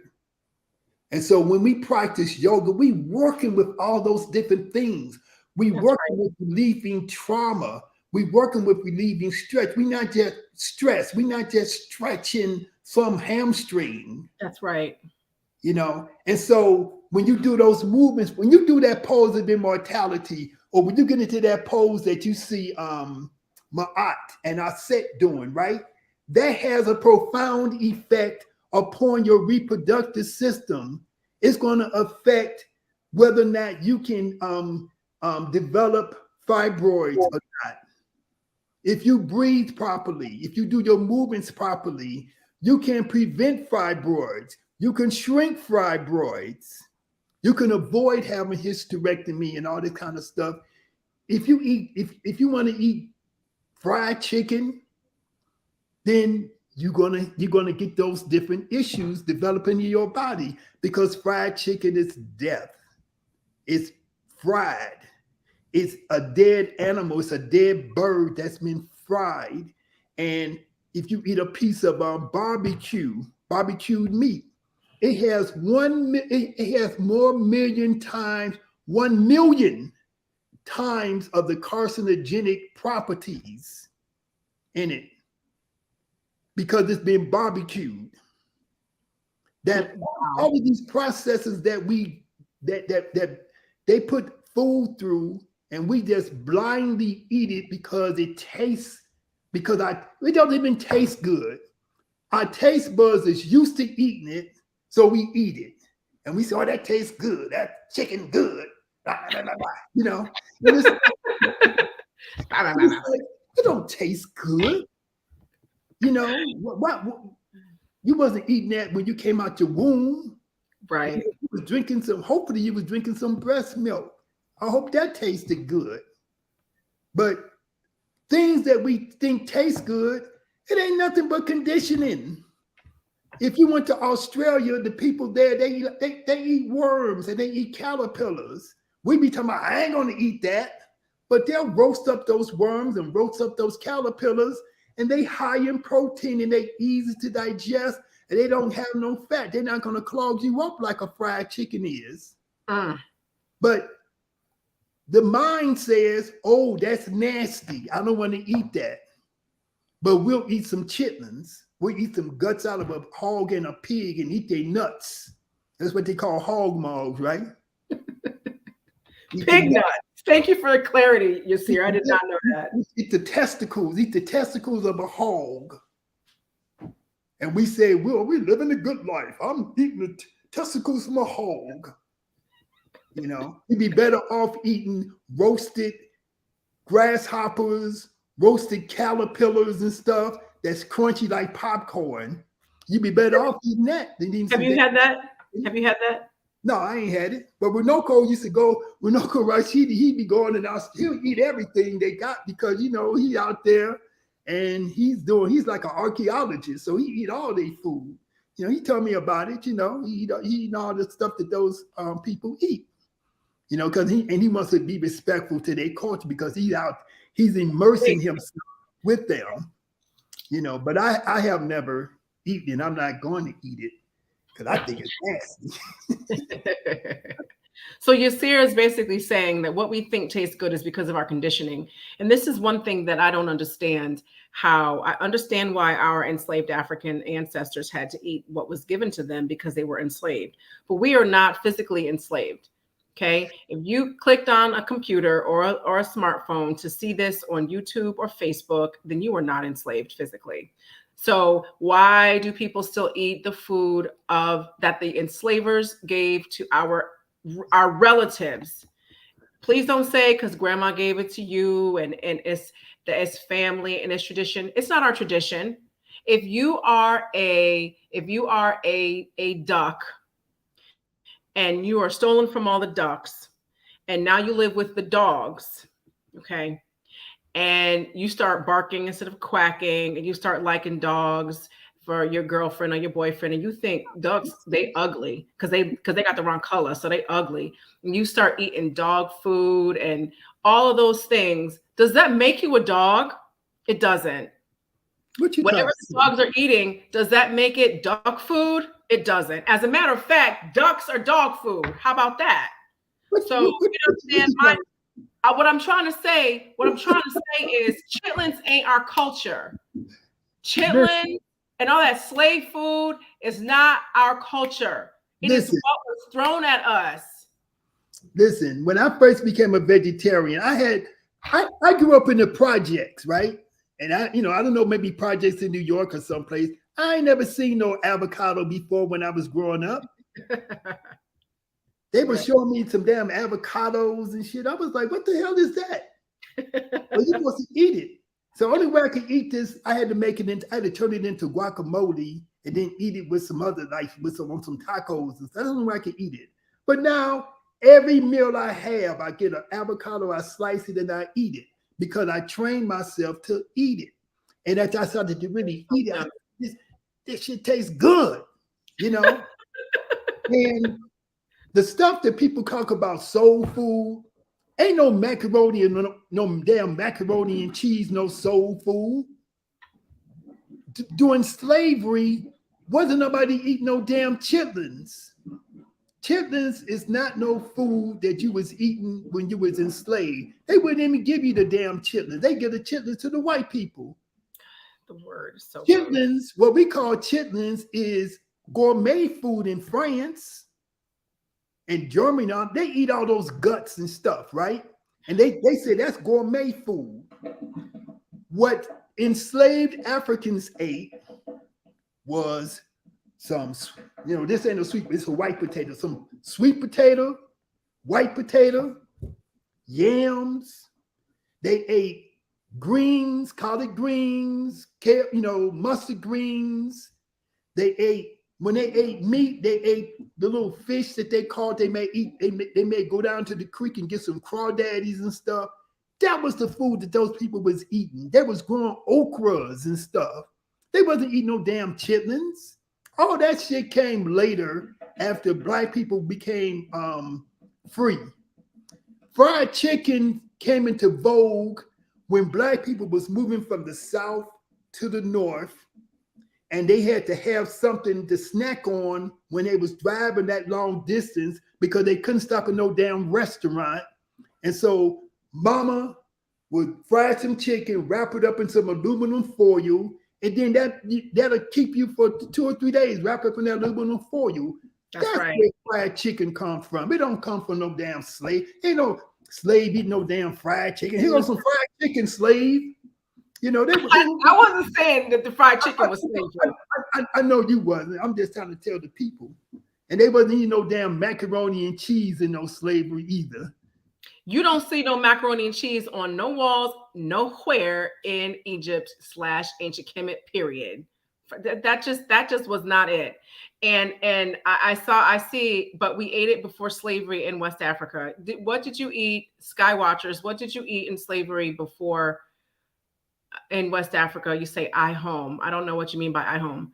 So let me know that. I do know that in reading the ancient Kemetic texts that you were supposed to not even touch a pig. The people who raise, why are you shaking your head? No, because I'm just thinking about what I'm gonna say next. No, I'm not shaking my head at you. Okay. The herd of people or the group of people that raised pigs were just separate. You couldn't marry into that. People were not eating pigs from our ancient ancestral space.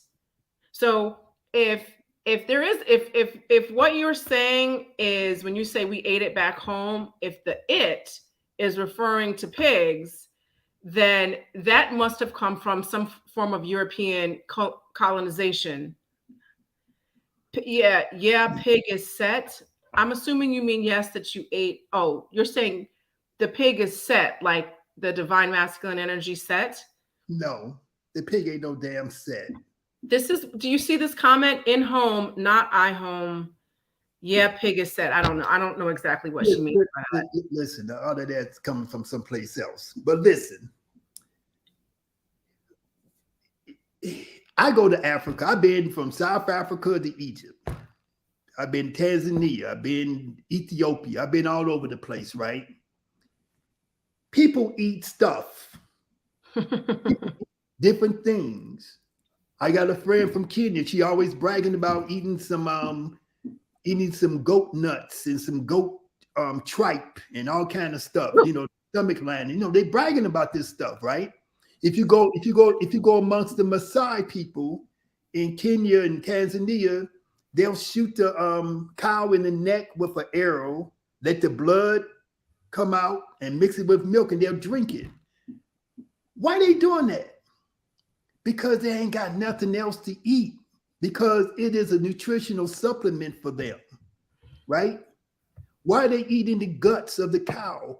Because, or the goat or whatever it is, not because they say, well, this is the best thing in the world to eat. It's because they are in a state of scarcity. And so they're eating the things that they have available to them.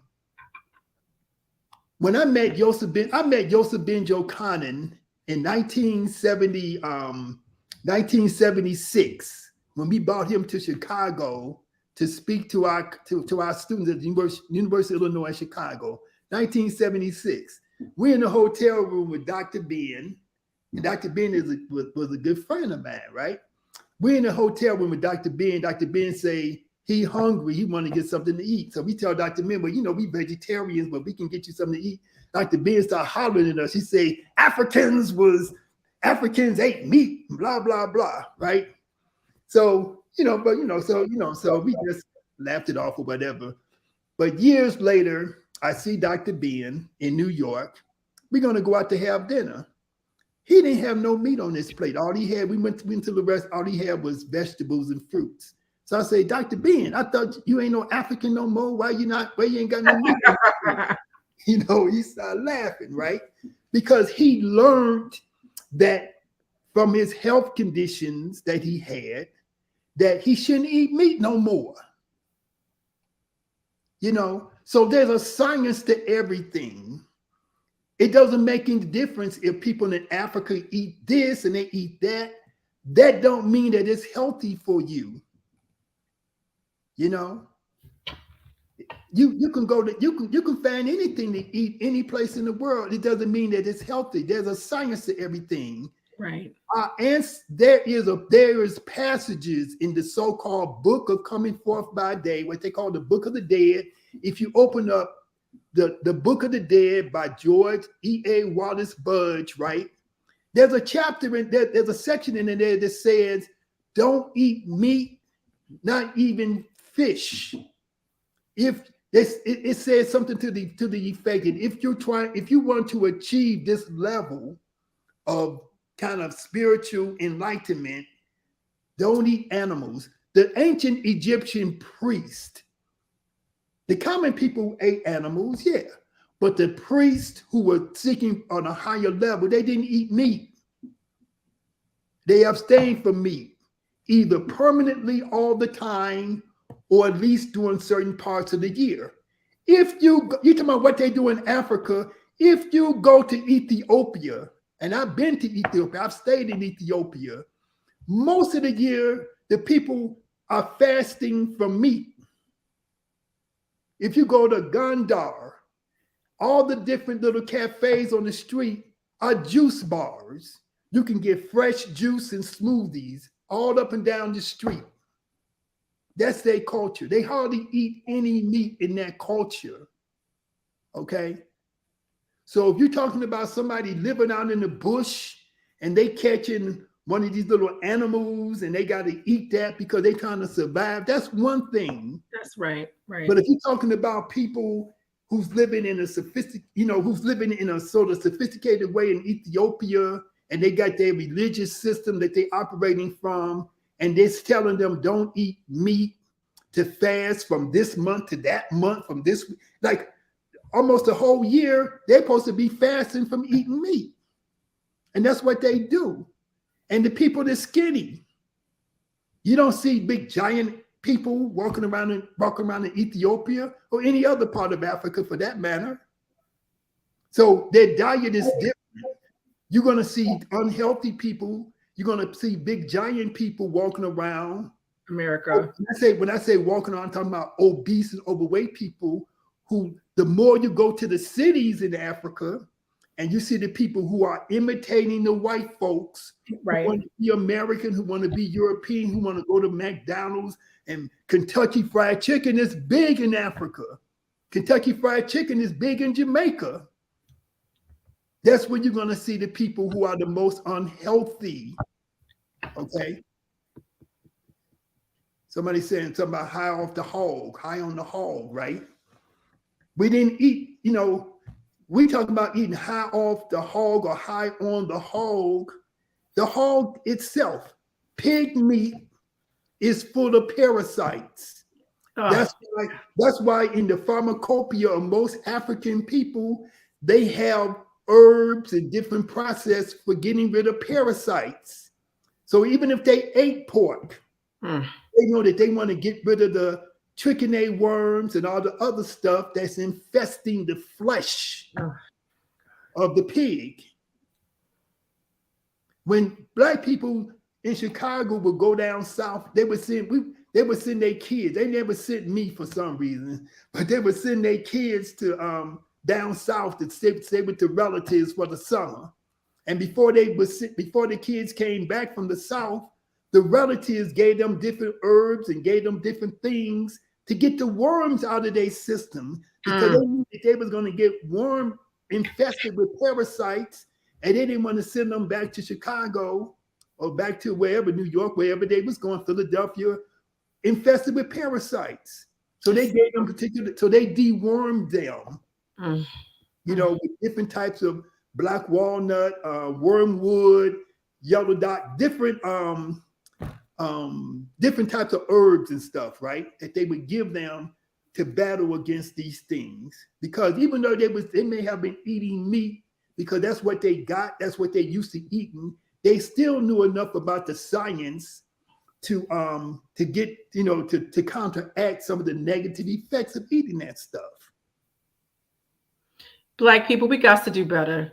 You eating a pig, the guts of a pig, and then you have to take some herbs to get the parasites out of your body. Like, come on, this is gonna be another Tuesday talk just about this pork and this pig. Like, that is the word pork makes me want to hurl, because it just reminds me of it. When I hear that word, first of all, I think about slavery. Secondly, I think about chitlins. Third thing, I had a couple people on here. We were talking about that.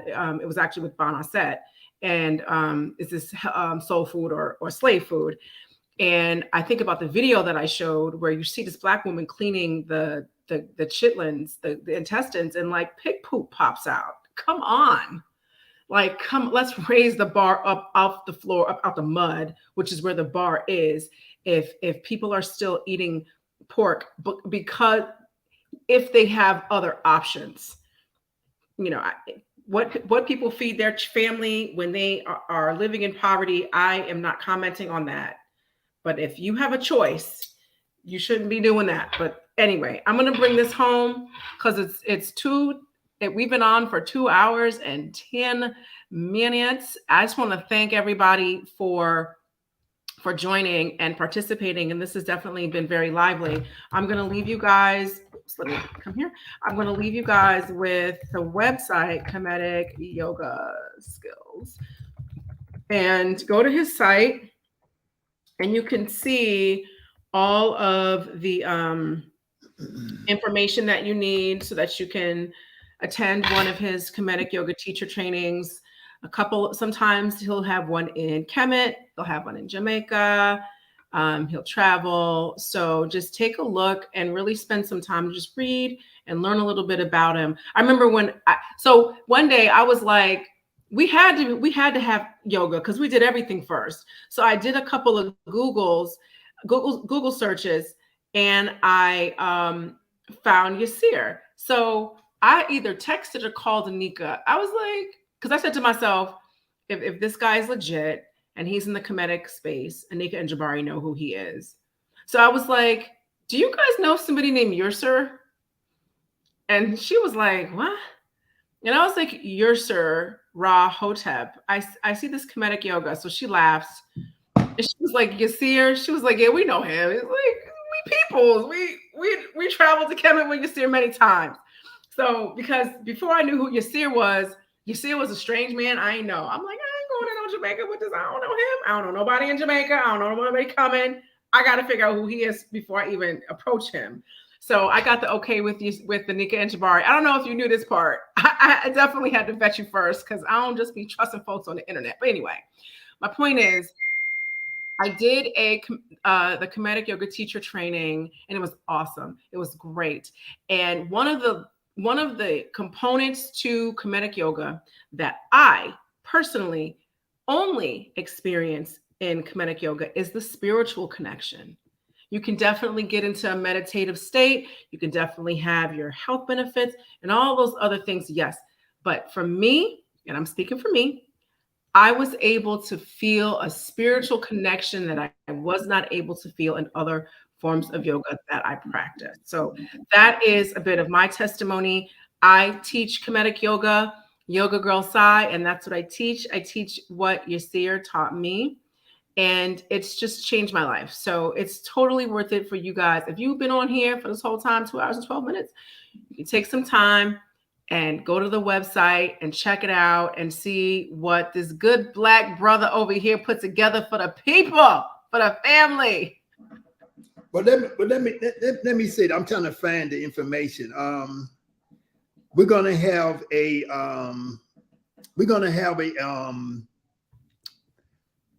a workshop called Alchemy of Kemetic Yoga. I call it a mini certification. And that's going to take place towards the end of March. I can't find my date. Oh, wait, I have the picture up. Hold on. I do. March 26th from 9 a.m. to 3 p.m. Is that Central Time? That's Central Time on that Saturday. And then Sunday is from 10 to 2. Yes, it's from 10 a.m. to 2 p.m. Yeah. Let me get. And so you can either travel to Chicago and take it in person, or you could do it online, take it virtually. And what would be good to do, Sis Shot, yes, is to, well, that's right. You live in, that's right. You're in Connecticut. You're not in New York. But I was. What you need to do? I'm trying to get people to form little groups And then like people who are instructors, they can have the group at their facility, wherever it is. Everybody can be, and then the group can be watching the video like on a big TV or something, and then the teacher can be there to assist them in, that's what I'm trying to organize across the not just across the country, but across the world. Because we got over 6,000, we're going on 7,000 instructors all over the world. I am a world traveler, Yirser. How do you know I am in Connecticut? Maybe I'm in an undisclosed location. Well, I don't know where you are. You could be any place. I could be any place. I could be back in the city. So guys, if you are either in one of the locations where he's having teacher training, or you want to travel, or there's a group of you that would be interested in taking Comedic yoga, please stay connected with Yirser. His contact information is available. I'm gonna put the 773 number up, Yirser. Yeah, 773-396-6613. Is this your cell phone? Yep, and I answer it all the time. You said you do answer it or you don't answer it? I do answer it. As soon as somebody calls me, I answer it because I like talking to people. I don't have no answering service. That's true. I was like, should I call him? And they were like, just call him. I'm like, but he doesn't know me. Just call him. I'm like, and so I called him and I introduced myself. And we talked forever. I was like, all right, cool. It was great. So when he says he'll answer and y'all will have a conversation, that's definitely what will happen.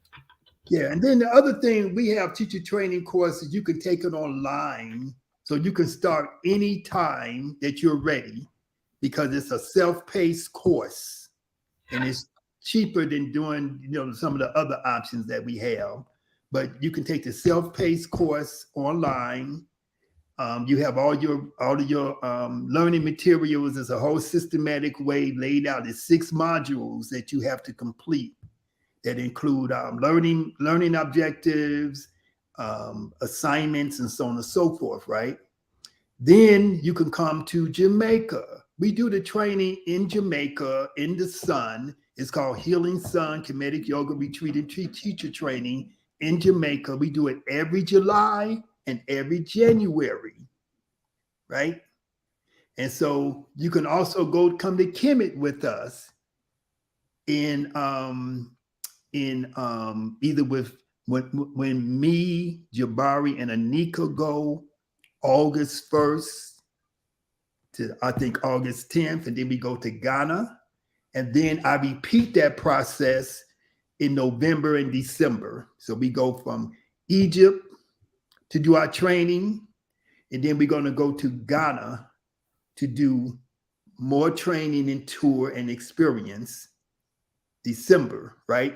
So we go from Egypt from November 20 something until December 3rd or December 4th, November 23rd to December 4th, and then we go to Ghana from December 24th.